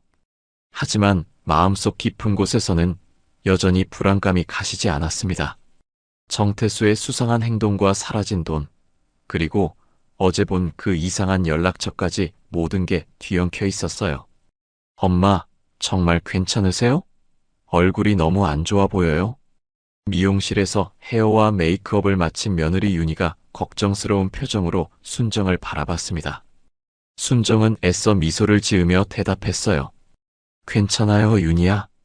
오늘은 너희들만 생각할 거예요. 우리 예쁜 며느리 정말 아름다워요. 어머니도 정말 우아하세요. 한복이 너무 잘 어울려요. 윤희는 순정이 직접 만든 연한 회색 저고리와 짙은 남색 치마를 입은 모습을 보며 감탄했습니다. 하지만 순정의 눈가에는 어제부터 계속된 걱정으로 인한 어두운 그림자가 드리워져 있었어요. 웨딩홀에 도착하자 이미 하객들이 속속 도착하고 있었습니다. 친척들과 동네 사람들, 그리고 민수의 친구들까지 예식장 로비는 축제 분위기로 가득했어요. 모든 사람들이 행복한 표정으로 신랑 신부를 축하하고 있었습니다. 순정 언니, 정말 오랜만이네요. 민수 장가가는 걸 보니까 정말 감회가 새로워요. 맞아요. 벌써 이렇게 클 줄 몰랐는데. 동네 아주머니들이 둘러싸고 이야기를 나누는 가운데 순정은 계속 입구 쪽을 힐끔힐끔 바라봤어요. 정태수가 아직 나타나지 않았거든요. 예식 시작까지 이제 30분도 채 남지 않았는데 말이죠. 어머니, 아버지는 언제 오시나요? 윤희가 조심스럽게 물었습니다. 곧 오실 거예요. 아마 주차하느라 늦는 것 같아요. 순정은 애써 태연한 척했지만 마음속으로는 점점 불안해지고 있었어요. 혹시 정태수가 도망간 건 아닐까 하는 끔찍한 생각까지 들었습니다. 그때였어요. 예식장 자동문이 미끄러지듯 열리면서 정태수가 모습을 드러냈습니다. 평소보다 훨씬 말끔하게 차려입은 모습이었는데 새 양복에 넥타이까지 완벽하게 매고 있었어요. 하지만 순정의 눈이 동그랗게 커진 이유는 따로 있었습니다. 정태수의 팔짱을 끼고 있는 젊은 여자가 있었거든요. 하얀 원피스를 입은 20대 후반쯤으로 보이는 여자였는데 짙은 화장에 빨간 립스틱이 유난히 도드라져 보였어요. 긴 생머리를 늘어뜨린 채로 정태수와 다정하게 팔짱을 끼고 들어오는 모습이 마치 신혼부부 같았습니다. 저게 뭐예요? 윤희가 충격받은 표정으로 중얼거렸어요. 예식장 로비에 있던 하객들의 시선이 일제히 입구로 쏠렸습니다. 웅성웅성하는 소리가 점점 커지기 시작했어요. 저 여자가 누구야? 아버지랑 팔짱 끼고 온 저 젊은 여자는 뭐지? 이상하네. 오늘 민수 결혼식인데. 순정은 다리에 힘이 빠져나가는 걸 느꼈습니다. 어제 남편 핸드폰에서 본 하트 서연이라는 이름이 번개처럼 머릿속을 스쳤어요. 설마 저 여자가 그 서연일까요? 젊은 여자는 주변의 시선 따위는 전혀 신경 쓰지 않는다는 듯이 당당하게 걸어왔습니다. 오히려 입가에는 비웃는 듯한 미소까지 띄고 있었어요. 여보, 여기 있었구나. 정태수가 큰 소리로 순정을 부르더니 그 젊은 여자와 함께 다가왔습니다. 순정은 말문이 막혀서 아무 말도 할 수 없었어요. 순정 씨, 안녕하세요. 젊은 여자가 예의 없게 반말투로 인사했습니다. 그 순간 윤희의 얼굴이 새파랗게 변했어요. 아버님, 오늘이 제 결혼식인데 이분은 누구시죠? 윤희가 떨리는 목소리로 물었습니다. 평소 얌전하고 예의 바른 윤희로서는 이런 상황이 당황스러울 수밖에 없었어요.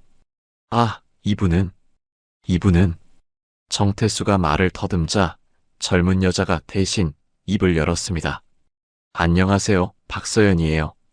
태수 오빠의 뭐라고 해야 할까요? 박서연이라는 이름을 들은 순간 순정의 머릿속이 하얗게 변했어요. 역시 어제 핸드폰에서 본 그 여자가 맞았습니다. 신부가 둘이네요? 이거 재미있는데? 박서연이 윤희를 훑어보며 비웃듯 말했습니다. 그 말에 윤희의 얼굴이 순간 일그러졌어요. 뭐라고요? 지금 뭐라고 하신 거예요? 아, 미안해요. 농담이었어요. 그런데 정말 예쁘시네요. 태수 오빠 아들 취향이 괜찮은 것 같아요. 박서연의 말투는 도발적이고 거만했습니다. 마치 자신이 이 자리의 주인인 것처럼 행동하고 있었어요. 하객들은 이 이상한 상황을 이해하지 못하고 수군거리기 시작했습니다. 저 여자가 대체 누구야? 왜 저렇게 당당하게 행동하지? 오늘 결혼식 분위기가 이상해지는 것 같은데. 순정은 더 이상 참을 수 없었습니다. 30년 동안 쌓아온 모든 감정이 한꺼번에 폭발하려고 했어요. 정태수. 순정이 남편의 이름을 부르는 순간 예식장 로비의 모든 소음이 멈춘 것 같았습니다. 이게 뭐예요? 오늘이 우리 아들 결혼식인데 이게 대체 뭐예요? 순정아, 진정해. 사람들이 보고 있잖아. 사람들이 본다고요? 지금 이 상황에서 그런 말이 나와요? 순정의 목소리가 점점 커지자 하객들의 관심이 더욱 집중되었습니다. 핸드폰을 꺼내 동영상을 찍는 사람들도 나타나기 시작했어요. 윤희는 이 모든 상황이 믿어지지 않는다는 표정으로 서 있었습니다. 자신의 결혼식이 이런 식으로 엉망이 될 줄은 꿈에도 몰랐어요. 어머니, 이게 정말 무슨 일이에요? 저 여자가 대체 누구라는 거예요? 윤희가 울먹이며 물었지만 순정도 정확한 답을 할 수 없었습니다. 다만 최악의 상황이 벌어지고 있다는 것만은 확실했어요. 박서연은 이 모든 혼란스러운 상황을 즐기는 듯한 표정으로 서 있었습니다. 마치 자신이 원하던 대로 일이 진행되고 있다는 듯이 말이죠. 예식장 로비의 긴장감이 극에 달했습니다. 하객들은 이 이상한 상황을 지켜보며 수군거리고 있었고 일부는 이미 핸드폰을 꺼내 동영상을 찍기 시작했어요. 박서연은 여전히 도발적인 미소를 띠며 윤희를 바라보고 있었습니다. 아버님, 정말로 마지막으로 묻겠습니다. 이분이 대체 누구세요? 윤희가 떨리는 목소리지만 단호하게 다시 물었습니다. 평소 얌전했던 며느리가 이렇게 강하게 나오는 걸 본 순정은 가슴이 아팠어요. 정태수는 계속 우물쭈물하며 제대로 된 답변을 하지 못했습니다. 그 모습을 본 박서연이 비웃으며 입을 열었어요. 아유, 태수 오빠가 말을 못하시네? 그럼 제가 대신 설명해 드릴까요? 서연아, 그만해. 여기서 이러면 안 돼. 정태수가 급하게 박서연을 말렸지만 이미 때는 늦었습니다. 저는 태수 오빠의 진짜 사랑하는 사람이에요. 몇 달 전부터 같이 살고 있거든요. 그런데 오늘 보니까 신부가 정말 예쁘네요. 태수 오빠 아들 취향 좋은데? 박서연의 말에 예식장이 순간 조용해졌습니다. 하객들은 믿을 수 없다는 표정으로 이 상황을 지켜보고 있었어요. 뭐라고요? 지금 뭐라고 하신 거예요? 윤희의 얼굴이 새빨갛게 달아올랐습니다. 자신의 결혼식 날에 시아버지의 불륜 상대가 나타나서 이런 말을 하다니 상상도 못했던 일이었어요. 몇 달 전부터 같이 살았다고요? 그럼 저희가 결혼 준비하는 동안 계속? 맞아요. 태수 오빠가 저를 정말 사랑하거든요. 아, 참. 그리고 오늘 결혼식 비용도 저희가 쓸 돈에서 나간 거예요. 고마워해야 하는 거 아니에요? 박서연의 말에 윤희는 더 이상 참을 수 없었습니다. 이 여자가 지금 완전히 미쳤네. 윤희가 소리치며 박서연에게 달려들었어요. 그리고 박서연의 긴 머리채를 붙잡고 힘껏 잡아당겼습니다.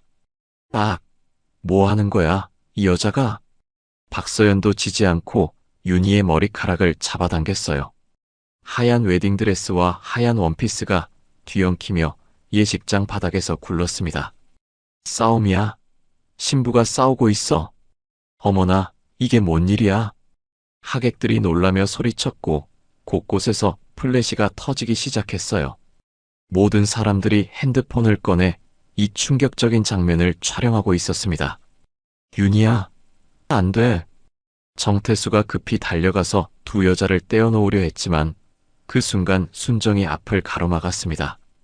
태수, 손 떼지 마. 순정의 목소리는 얼음처럼 차갔어요. 30년 결혼 생활에서 한 번도 들어본 적 없는 무서운 목소리였습니다. 순정아, 일단 진정하고 이야기해보자. 사람들이 다 보고 있잖아. 사람들이 본다고요? 지금 이 상황에서 체면이 중요해요? 순정이 소리치자 예식장이 더욱 조용해졌습니다. 모든 사람들의 시선이 순정에게 집중되었어요. 태수, 오늘은 당신 변명 따위 안 들을 거예요. 30년 동안 참고 살았는데 오늘만큼은 절대 안 참아요. 순정아, 제발. 제발은 무슨 제발이에요? 우리 아들 결혼식 날에 불륜 상대를 데려와서 이 난장판을 만들어 놓고 제발이라고요?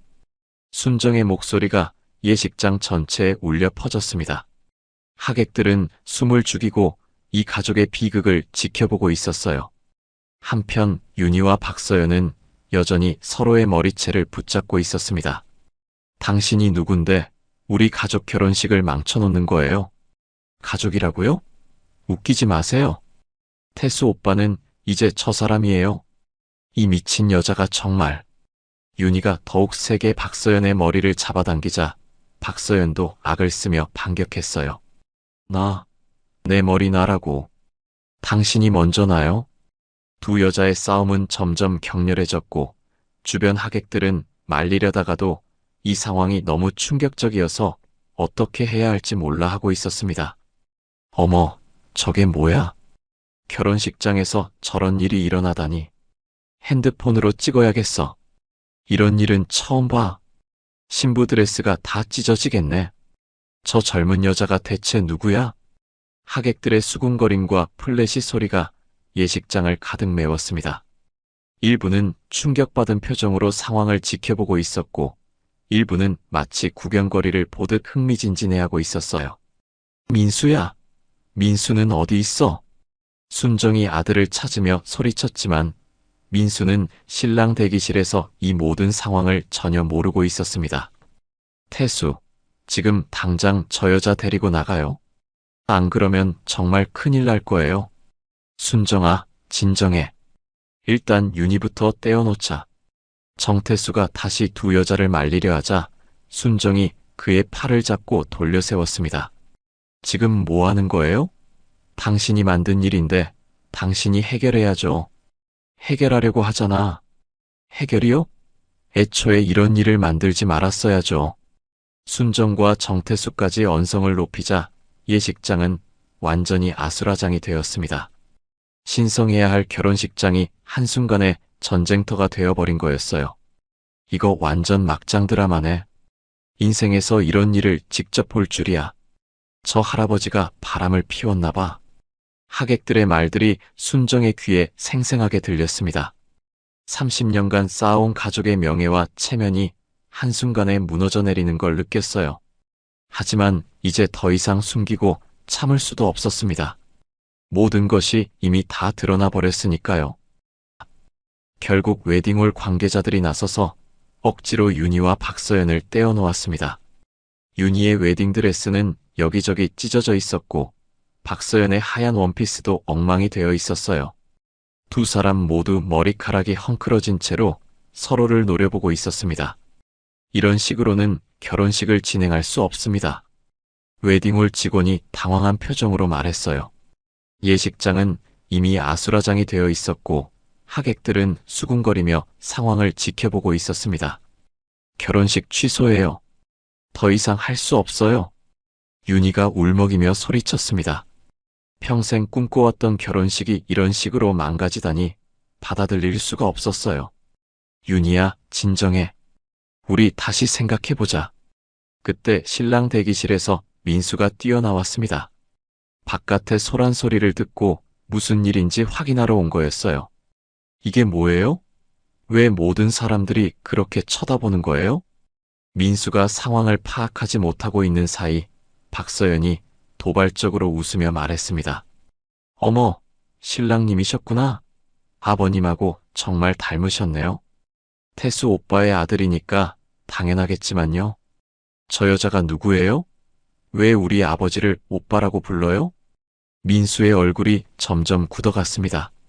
뭔가 심각한 일이 벌어졌다는 걸 직감했어요. 민수야, 나중에 설명해 줄게. 일단 여기서 나가자.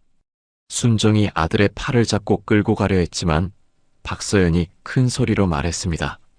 아, 설명해 주세요. 저도 궁금해요.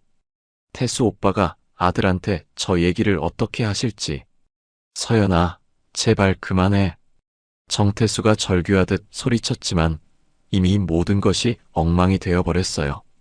하객들은 하나둘씩 예식장을 떠나기 시작했습니다. 누군가는 안타까운 표정으로, 누군가는 흥미진진한 표정으로 이 가족의 비극을 뒤로하고 발걸음을 돌렸어요. 이런 결혼식은 처음 봐. 불쌍하다, 정말. 신부가 얼마나 충격받았을까. 저 남자가 바람을 피운 게 분명해. 요즘 남자들은 정말 믿을 수가 없어. 하객들의 수군거림이 예식장을 떠나면서도 계속 이어졌습니다. 순정은 귀가 따갑고 얼굴이 화끈거렸어요. 30년간 쌓아온 모든 것이 한순간에 무너져 내리는 기분이었습니다. 결혼식은 공식적으로 취소되었고 저녁 무렵 모든 하객들이 돌아간 후 순정의 집에는 무거운 침묵만이 흘렀습니다. 민수와 윤희 그리고 순정만이 거실에 앉아 있었어요. 정태수는 박서연과 함께 어디론가 사라져버렸습니다. 엄마, 도대체 무슨 일이에요? 아버지가 정말 바람을 피운 거예요? 민수가 떨리는 목소리로 물었습니다. 아직도 상황을 완전히 받아들이지 못하고 있었어요. 민수야, 엄마도 정확히는 몰라. 하지만 오늘 일을 보니까 순정은 말을 잇지 못했습니다. 설마 이런 일이 현실이 될 줄은 꿈에도 몰랐어요. 그때 윤희가 조용히 입을 열었습니다. 어머니, 사실 저는 좀 알고 있었어요. 뭐라고? 순정과 민수가 동시에 윤희를 바라봤습니다. 저희 어머니가 몇 주 전에 말씀하셨거든요. 민수 아버님이 요즘 젊은 여자와 자주 다닌다는 얘기를 들었다고. 뭐라고요? 우리 예비 사돈어른이 알고 계셨다고요? 순정의 목소리가 떨렸습니다. 동네 사람들이 모두 알고 있는 일을 자신만 모르고 있었다는 게 믿어지지 않았어요. 네. 그리고 며칠 전부터는 아예 그 여자와 모텔에서 지낸다는 얘기까지 들었대요. 모텔에서요? 민수가 충격받은 표정으로 되물었습니다. 근데 저희 어머니는 결혼식 전에 말하면 안 될 것 같아서 일단 조용히 하셨대요. 결혼식 끝나고 말씀드리려고 하셨는데. 윤희의 말에 순정은 머릿속이 하얗게 변했습니다. 온 동네가 다 아는 일을 자신만 모르고 있었다니 이보다 더 참담한 일이 있을까요? 내 인생이 도대체 뭐였을까요? 순정이 중얼거리며 주저앉았습니다. 30년간 믿고 살아온 모든 것이 거짓이었다는 사실을 받아들이기가 힘들었어요. 어머니, 그런데 하나 더 말씀드릴 게 있어요. 윤희가 조심스럽게 말하더니 가방에서 작은 USB를 꺼냈습니다. 이게 뭐예요? 저희 어머니가 사립탐정한테 의뢰해서 조사한 자료예요. 여기에 호텔 출입 영상하고 계좌 거래 내역이 다 들어있대요.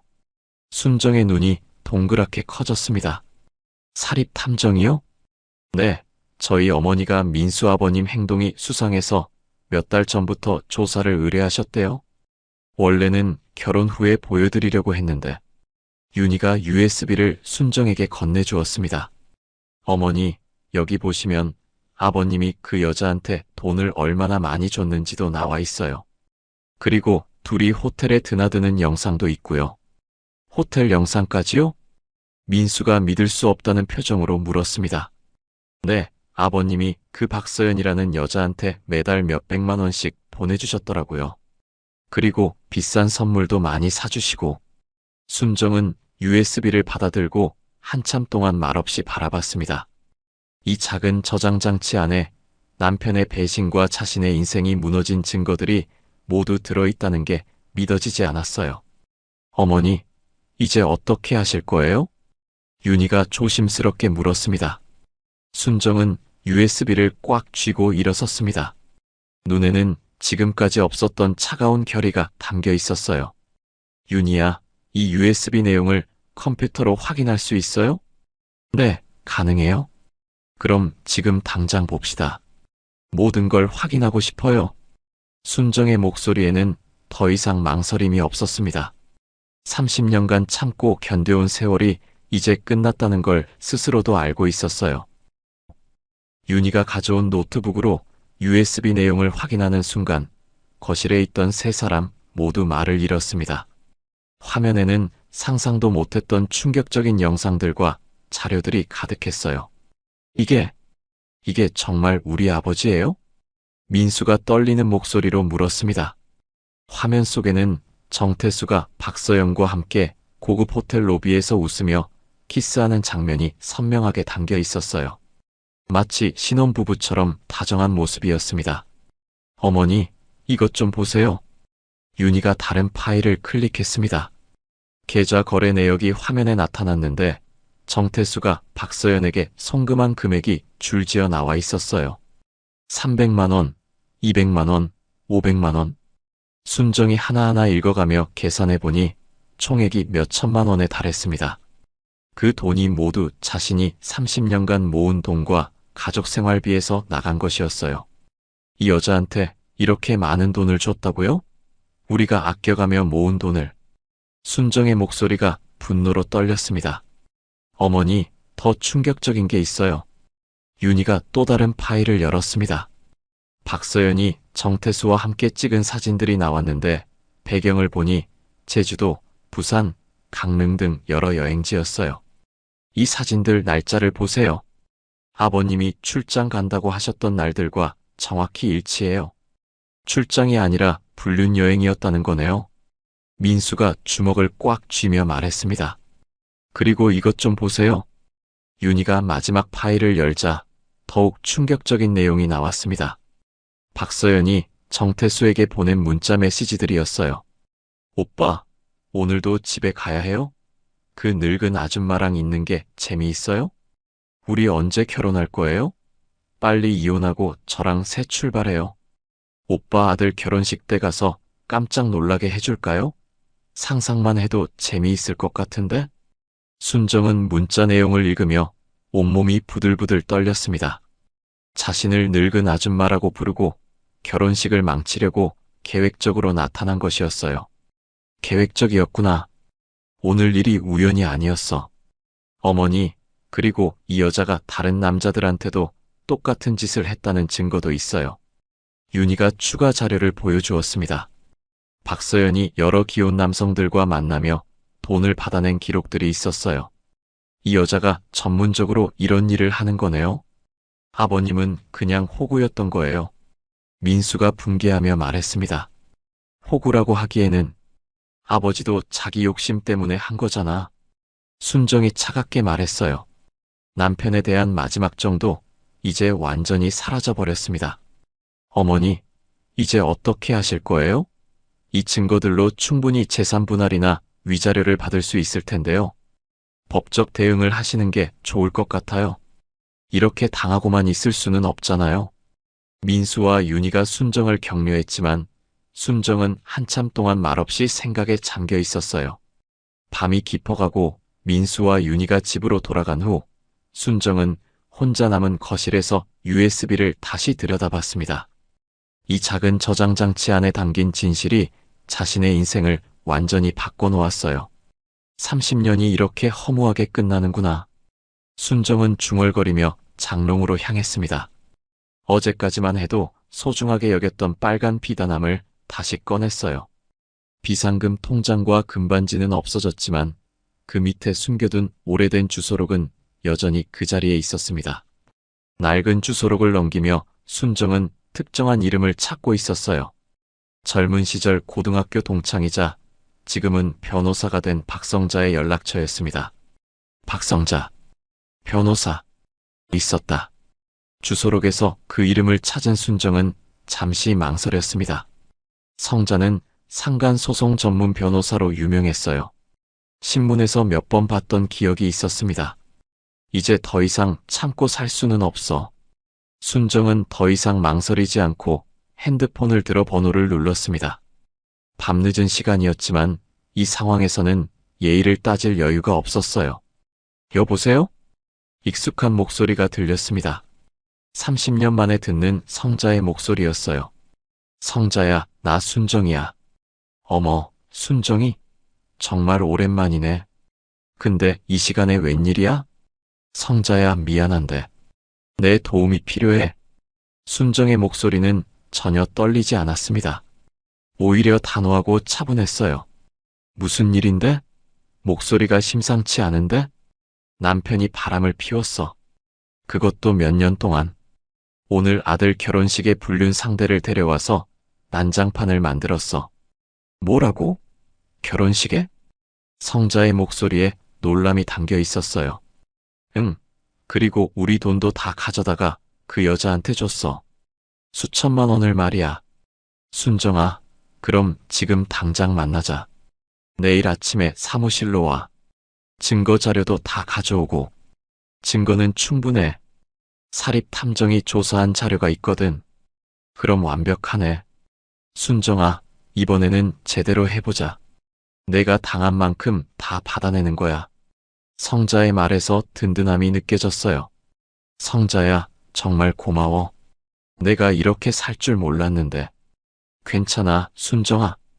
이제부터는 내가 주도권을 잡는 거야. 더 이상 당하고만 있지 마. 전화를 끄는 순정은 USB를 꽉 쥐고 창밖을 바라봤습니다. 새벽 공기가 차갑게 느껴졌지만 마음속에는 오히려 따뜻한 무언가가 올라오고 있었어요. 이제 내 인생은 나를 위해 사는 거야. 순정의 목소리에는 더 이상 두려움이나 망설임이 없었습니다. 30년간 참고 견뎌온 시간이 이제 끝났다는 확신이 있었어요. 며칠 후 순정은 변호사 박성자와 함께 철저한 준비를 마쳤습니다. 박성자의 법무사무소에서 모든 증거 자료를 검토하고 법적 대응 방안을 세심하게 계획했어요. 이제 마지막 대결만이 남아 있었습니다. 순정아, 오늘이 가장 중요한 날이야. 내가 당한 모든 걸 다 받아낼 거야. 박성자가 서류 가방을 들며 격려했습니다. 30년 만에 만난 동창이었지만 마치 오래된 전우 같은 든든함이 있었어요. 성자야, 정말 고마워. 너 아니었으면 어떻게 했을지 몰라. 당연한 거야. 우리가 언제부터 남이었어? 그리고 이런 놈들은 제대로 혼내줘야 해. 두 사람은 예식장 회의실로 향했습니다. 순정의 요청으로 양가 가족과 주요 하객들이 모이기로 한 자리였어요. 정태수와 박서연, 그리고 민수와 윤희의 부모님까지 모든 관련자들이 참석했습니다. 회의실에 들어서자 이미 사람들이 자리를 잡고 앉아 있었어요. 정태수는 맨 앞자리에 고개를 숙이고 있었고 박서연은 옆에서 불안한 표정을 짓고 있었습니다. 민수와 윤희는 부모님과 함께 한쪽에 앉아 있었어요. 모두들 와주셔서 감사합니다. 박성자가 정중하게 인사하며 자리에 섰습니다. 변호사 가운을 입은 모습이 매우 위험 있어 보였어요. 오늘 이 자리를 마련한 이유는 여러분께 진실을 보여드리기 위해서입니다. 김순정 씨가 30년간 어떤 배신을 당했는지 정확히 알려드리겠습니다. 박성자가 노트북을 켜자 대형 스크린이 내려왔습니다. 회의실이 조용해지며 모든 사람들의 시선이 스크린에 집중되었어요. 첫 번째 증거입니다. 스크린에 호텔 CCTV 영상이 재생되기 시작했습니다. 정태수와 박서연이 고급 호텔 로비에서 웃으며 키스하는 장면이 선명하게 나타났어요. 두 사람이 마치 신혼부부처럼 다정하게 행동하는 모습이었습니다. 이게 뭐예요? 윤희 어머니가 충격받은 표정으로 중얼거렸어요. 지난 몇 개월 동안 정태수 씨와 박서연 씨가 여러 호텔에서 만난 영상들입니다. 총 23번의 만남이 기록되어 있습니다. 박성자가 차분하게 설명하는 동안 회의실 안의 사람들은 말을 잃고 영상을 지켜봤어요. 두 번째 증거입니다. 이번에는 계좌 거래 내역이 화면에 나타났습니다. 정태수가 박서연에게 송금한 내역들이 줄지어 나와 있었어요. 300만 원, 500만 원, 200만 원. 총 송금액은 4,700만 원입니다. 4,700만 원이요? 민수가 벌떡 일어서며 소리쳤습니다. 네, 맞습니다.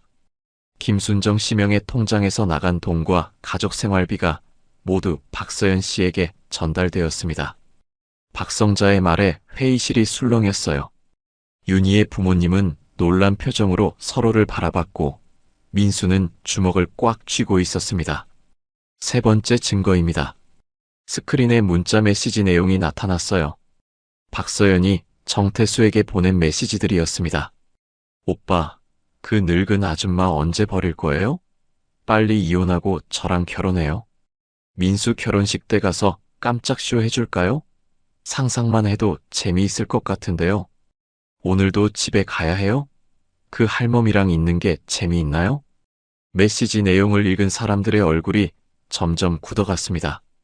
특히 윤희 어머니는 분노로 얼굴이 빨갛게 달아올랐어요. 이런 계집이 있나? 사람이 어떻게 이럴 수가 있어? 어머님, 진정하세요. 박성자가 손을 들어 제지했습니다. 마지막 증거입니다. 이번에는 박서연이 다른 기혼 남성들과 만난 기록들이 나왔어요. 비슷한 패턴으로 여러 남자들에게서 돈을 받아낸 증거들이었습니다. 박서연 씨는 전문적으로 기혼 남성들을 상대로 이런 일을 해왔습니다. 정태수 씨는 6번째 피해자입니다. 6번째요? 순정이 떨리는 목소리로 물었어요. 네, 맞습니다. 박서연 씨의 계좌로 들어온 돈만 해도 수억 원에 달합니다. 모든 증거가 공개된 후 회의실은 정적에 휩싸였습니다. 정태수는 고개를 들지도 못하고 있었고 박서연은 얼굴이 새파랗게 질려 있었어요. 이제 당사자들의 입장을 들어보겠습니다. 박성자가 정태수를 바라보며 말했습니다. 정태수 씨, 변명이 있으시면 하세요. 정태수는 한참 동안 침묵을 지키다가 고개를 들었어요. 얼굴에는 후회와 죄책감이 가득했습니다. 미안합니다. 정말 미안합니다. 미안하다고요? 미안하다는 말로 30년이 해결돼요? 순정이 차가운 목소리로 말했어요. 더 이상 눈물도 나오지 않았습니다. 순정아, 나도 어떻게 된 건지 모르겠어. 그냥 정신이 없었어. 정신이 없었다고요? 4,700만 원을 보내면서 정신이 없었다고요? 순정의 목소리가 점점 커졌어요. 그때 박서연이 갑자기 털썩 주저앉으며 울기 시작했습니다. 저도 몰랐어요. 이렇게 될 줄 몰랐어요. 몰랐다고요? 계획적으로 결혼식을 망치려고 한 게 몰랐다는 거예요? 윤희가 분노하며 소리쳤어요. 이 모든 게 다 당신들 때문이었어요. 순정이 정태수와 박서연을 번갈아 보며 말했습니다. 내 30년, 내 아들 결혼식, 내 인생. 모든 게 당신들 때문에 망가졌어요. 순정은 자리에서 일어나 정태수 앞에 섰습니다. 정태수, 무릎 꿇으세요. 뭐라고? 무릎 꿇으라고 했어요. 30년 동안 나를 속인 것에 대해 사과하세요. 정태수는 망설이다가 결국 무릎을 꿇었어요. 회의실 안의 모든 사람들이 그 장면을 지켜봤습니다.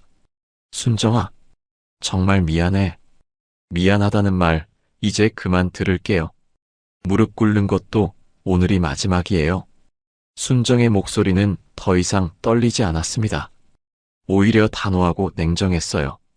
이제부터 법대로 처리할 거예요. 위자료, 재산 분할, 모든 걸 다 받아낼 거예요. 박성자가 순정 옆에 서서 말했습니다. 그리고 박서연 씨는 사기죄로 고발할 예정입니다. 박서연이 더욱 울음을 터뜨렸지만 아무도 동정하지 않았어요. 순정은 마지막으로 회의실을 둘러보며 말했습니다. 오늘 이 자리가 내 새로운 시작입니다. 몇 달이 흘렀습니다. 법원의 판결이 내려진 후 순정의 인생은 완전히 새로운 국면을 맞았어요. 정태수는 사기 및 재산 횡령 혐의로 실형을 받았고 박서연은 다중 사기죄로 더 무거운 처벌을 받았습니다. 순정은 위자료와 재산 분할을 통해 상당한 금액을 되찾을 수 있었어요. 어머니, 법원에서 연락 왔어요. 마지막 재산 분할 절차가 끝났다고 하네요. 민수가 기쁜 표정으로 전화 내용을 전했습니다. 집은 순정이 가져가고 정태수가 박서연에게 준 돈의 대부분도 회수할 수 있었어요. 그래, 이제 정말 끝났구나. 순정은 창밖을 바라보며 깊은 한숨을 내쉬었습니다. 길고 고통스러웠던 법정 다툼이 드디어 마무리된 거였어요. 어머니, 그런데 결혼식은 어떻게 할까요? 윤이랑 저는 아직 결혼을 못했잖아요. 민수가 조심스럽게 물었습니다. 그날의 충격적인 사건 이후로 결혼 얘기는 꺼내기 어려웠거든요. 그거야 너희들이 결정할 일이지. 엄마는 어떻게 하든 지지할 거야.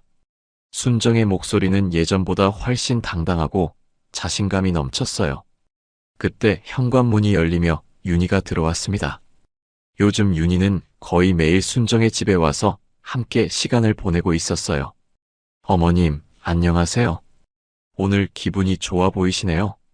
윤희야, 왔구나. 법원 일이 다 정리됐다는 연락이 왔어. 정말요? 드디어 모든 게 끝난 거네요. 윤희는 기뻐하며 순정 옆에 앉았어요. 그런데 곧 진지한 표정을 지으며 말했습니다. 어머님, 제가 말씀드리고 싶은 게 있어요. 뭔데? 저와 민수는 결혼식을 다시 하기로 했어요. 하지만 이번에는 작고 조용하게 할 거예요. 그래? 그게 좋겠다. 순정이 고개를 끄덕이자 윤희가 더욱 진지해졌어요. 그런데 어머님, 저희가 결혼한 후에도 어머님과 함께 살고 싶어요. 함께 살자고? 네, 어머님 혼자 계시기 힘드실 것 같아서요. 그리고 저도 어머님과 함께 있고 싶어요. 윤희의 말에 순정은 깜짝 놀랐어요. 윤희야, 고마운 마음은 알겠지만 신혼부부가 시어머니와 함께 사는 게 쉽지 않을 텐데. 어머님, 저희는 진짜 가족이 되고 싶어요. 시어머니와 며느리가 아니라 정말 가족 말이에요. 윤희의 진심 어린 말에 순정의 눈시울이 붉어졌어요. 윤희야, 어머님, 그날 일을 겪고 나서 깨달았어요. 진짜 가족이 뭔지 말이에요. 어머님이 얼마나 힘드셨을지, 얼마나 외로우셨을지. 윤희가 순정의 손을 꼭 잡았어요. 저희가 어머님을 지켜드릴게요. 다시는 혼자 아프지 마세요. 민수도 어머니 옆으로 다가와 앉았습니다. 엄마, 저도 윤희 말에 동감해요. 우리가 함께 새로운 가족을 만들어가요. 우리 셋이서 정말 행복한 가정을 만들어요. 순정은 두 젊은이의 따뜻한 마음에 감동받았어요. 30년간 혼자 견뎌왔던 외로움이 한순간에 사라지는 기분이었습니다. 그럼 정말 함께 살 거야? 네. 저희가 어머님 진짜 딸, 아들이 되어드릴게요. 윤희가 환하게 웃으며 대답했어요. 한 달 후, 작은 교회에서 민수와 윤희의 조촐한 결혼식이 열렸습니다. 이번에는 가족과 가까운 친구들만 참석한 따뜻한 분위기의 결혼식이었어요. 신랑 신부의 어머님께서 축사를 해주시겠습니다. 사회자의 말에 순정이 단상에 올라섰습니다. 예전과는 완전히 다른 모습이었어요. 당당하고 자신감 넘치는 표정이었습니다. 오늘 이 자리에 함께 해주신 모든 분들께 감사드립니다. 순정의 목소리는 떨리지 않았어요. 지난 몇 달간 많은 일이 있었습니다. 하지만 그 모든 일들이 저에게는 새로운 시작의 기회가 되었어요. 저는 오늘부터 김순정이라는 이름으로 새로운 인생을 시작하려 합니다. 더 이상 누구에게 의존하지 않고 누구를 위해서가 아닌 저 자신을 위해 살아갈 거예요. 하객들이 박수를 쳤어요. 그리고 오늘 결혼하는 민수와 윤희에게 말하고 싶습니다. 진짜 사랑은 서로를 속이지 않는 거예요. 서로를 존중하고 신뢰하는 거죠. 순정이 신랑 신부를 바라보며 미소 지었어요. 우리 세 사람이 함께 만들어갈 새로운 가족이 정말 기대됩니다. 결혼식이 끝난 후 세 사람은 함께 집으로 돌아왔어요. 순정이 30년간 살았던 그 집이었지만 이제는 완전히 다른 의미가 되었습니다. 어머님, 저희가 새로 꾸민 방 어떠세요? 윤희가 순정을 새로 단장한 안방으로 안내했어요. 예전의 어둡고 무거운 분위기와는 달리 밝고 화사하게 바뀌어 있었습니다. 정말 예쁘네. 고마워, 윤희야. 어머님, 이제 정말 새로 시작하는 거예요. 순정은 창밖으로 보이는 작은 뜰을 바라봤어요. 늦가을 햇살이 따스하게 비치고 있었습니다. 그래, 이제 내 인생은 나를 위한 거야. 순정의 손끝은 더 이상 떨리지 않았어요. 30년간 참고 견뎌왔던 모든 것들이 이제는 과거가 되었습니다. 어머님, 한복 공방은 계속하실 거죠? 민수가 물었어요. 당연하지. 그게 내 인생이니까. 하지만 이제는 더 당당하게 할 거야. 순정이 환하게 웃었어요. 우리 공방 이름도 바꿔야겠어. 새로운 시작 한복 공방이라고 어때? 좋은 것 같아요. 윤희가 손뼉을 치며 좋아했어요. 저녁 무렵 세 사람은 함께 식탁에 앉아 저녁을 먹었습니다. 예전의 무거운 침묵과는 달리 웃음소리가 끊이지 않았어요. 어머님, 내일부터 제가 공방 일도 도와드릴게요. 윤희야, 한복 만들 줄 알아? 아니요, 하지만 배우고 싶어요. 어머님께 배우면서 함께 일하고 싶어요. 순정은 윤희의 말에 가슴이 따뜻해졌어요. 그럼 우리 함께 새로운 한복들을 만들어 보자. 젊은 사람들이 좋아할 만한 현대적인 한복 말이야. 와, 정말요? 저 그런 거 정말 좋아해요. 세 사람의 대화는 밤늦게까지 이어졌어요. 꿈과 계획으로 가득한 대화였습니다. 그날 밤 순정은 혼자 거실에 앉아 지난 일들을 생각해 봤어요. 고통스럽고 힘들었지만 그 모든 것이 자신을 더 강하게 만들어줬다는 걸 깨달았습니다. 이제 정말 새로운 시작이야. 순정은 창밖의 별을 바라보며 조용히 다짐했어요. 더 이상 누구를 위한 인생이 아닌 자신을 위한 진짜 인생을 살아가겠다고 말이죠. 오늘 이야기 어떠셨나요? 가족이라 믿었던 사람이 당신을 배신한다면 당신은 어떻게 하시겠습니까? 평생의 희생이 하루아침에 무너질 때 우리는 주저앉아야 할까요? 아니면 일어서야 할까요? 진실을 밝히는 용기는 때로 가장 큰 무기가 됩니다. 제가 예비 며느리였다면 그 상황에서 너무 놀라서 아무것도 못했을 텐데 윤희의 용기는 정말 대단한 것 같습니다. 상처를 준 사람을 용서할 것인가? 아니면 나를 위해 문을 닫을 것인가? 결국 진짜 가족은 피보다 서로를 지켜주는 마음이라는 걸 잊지 마세요. 오늘의 교훈이었습니다. 감사합니다.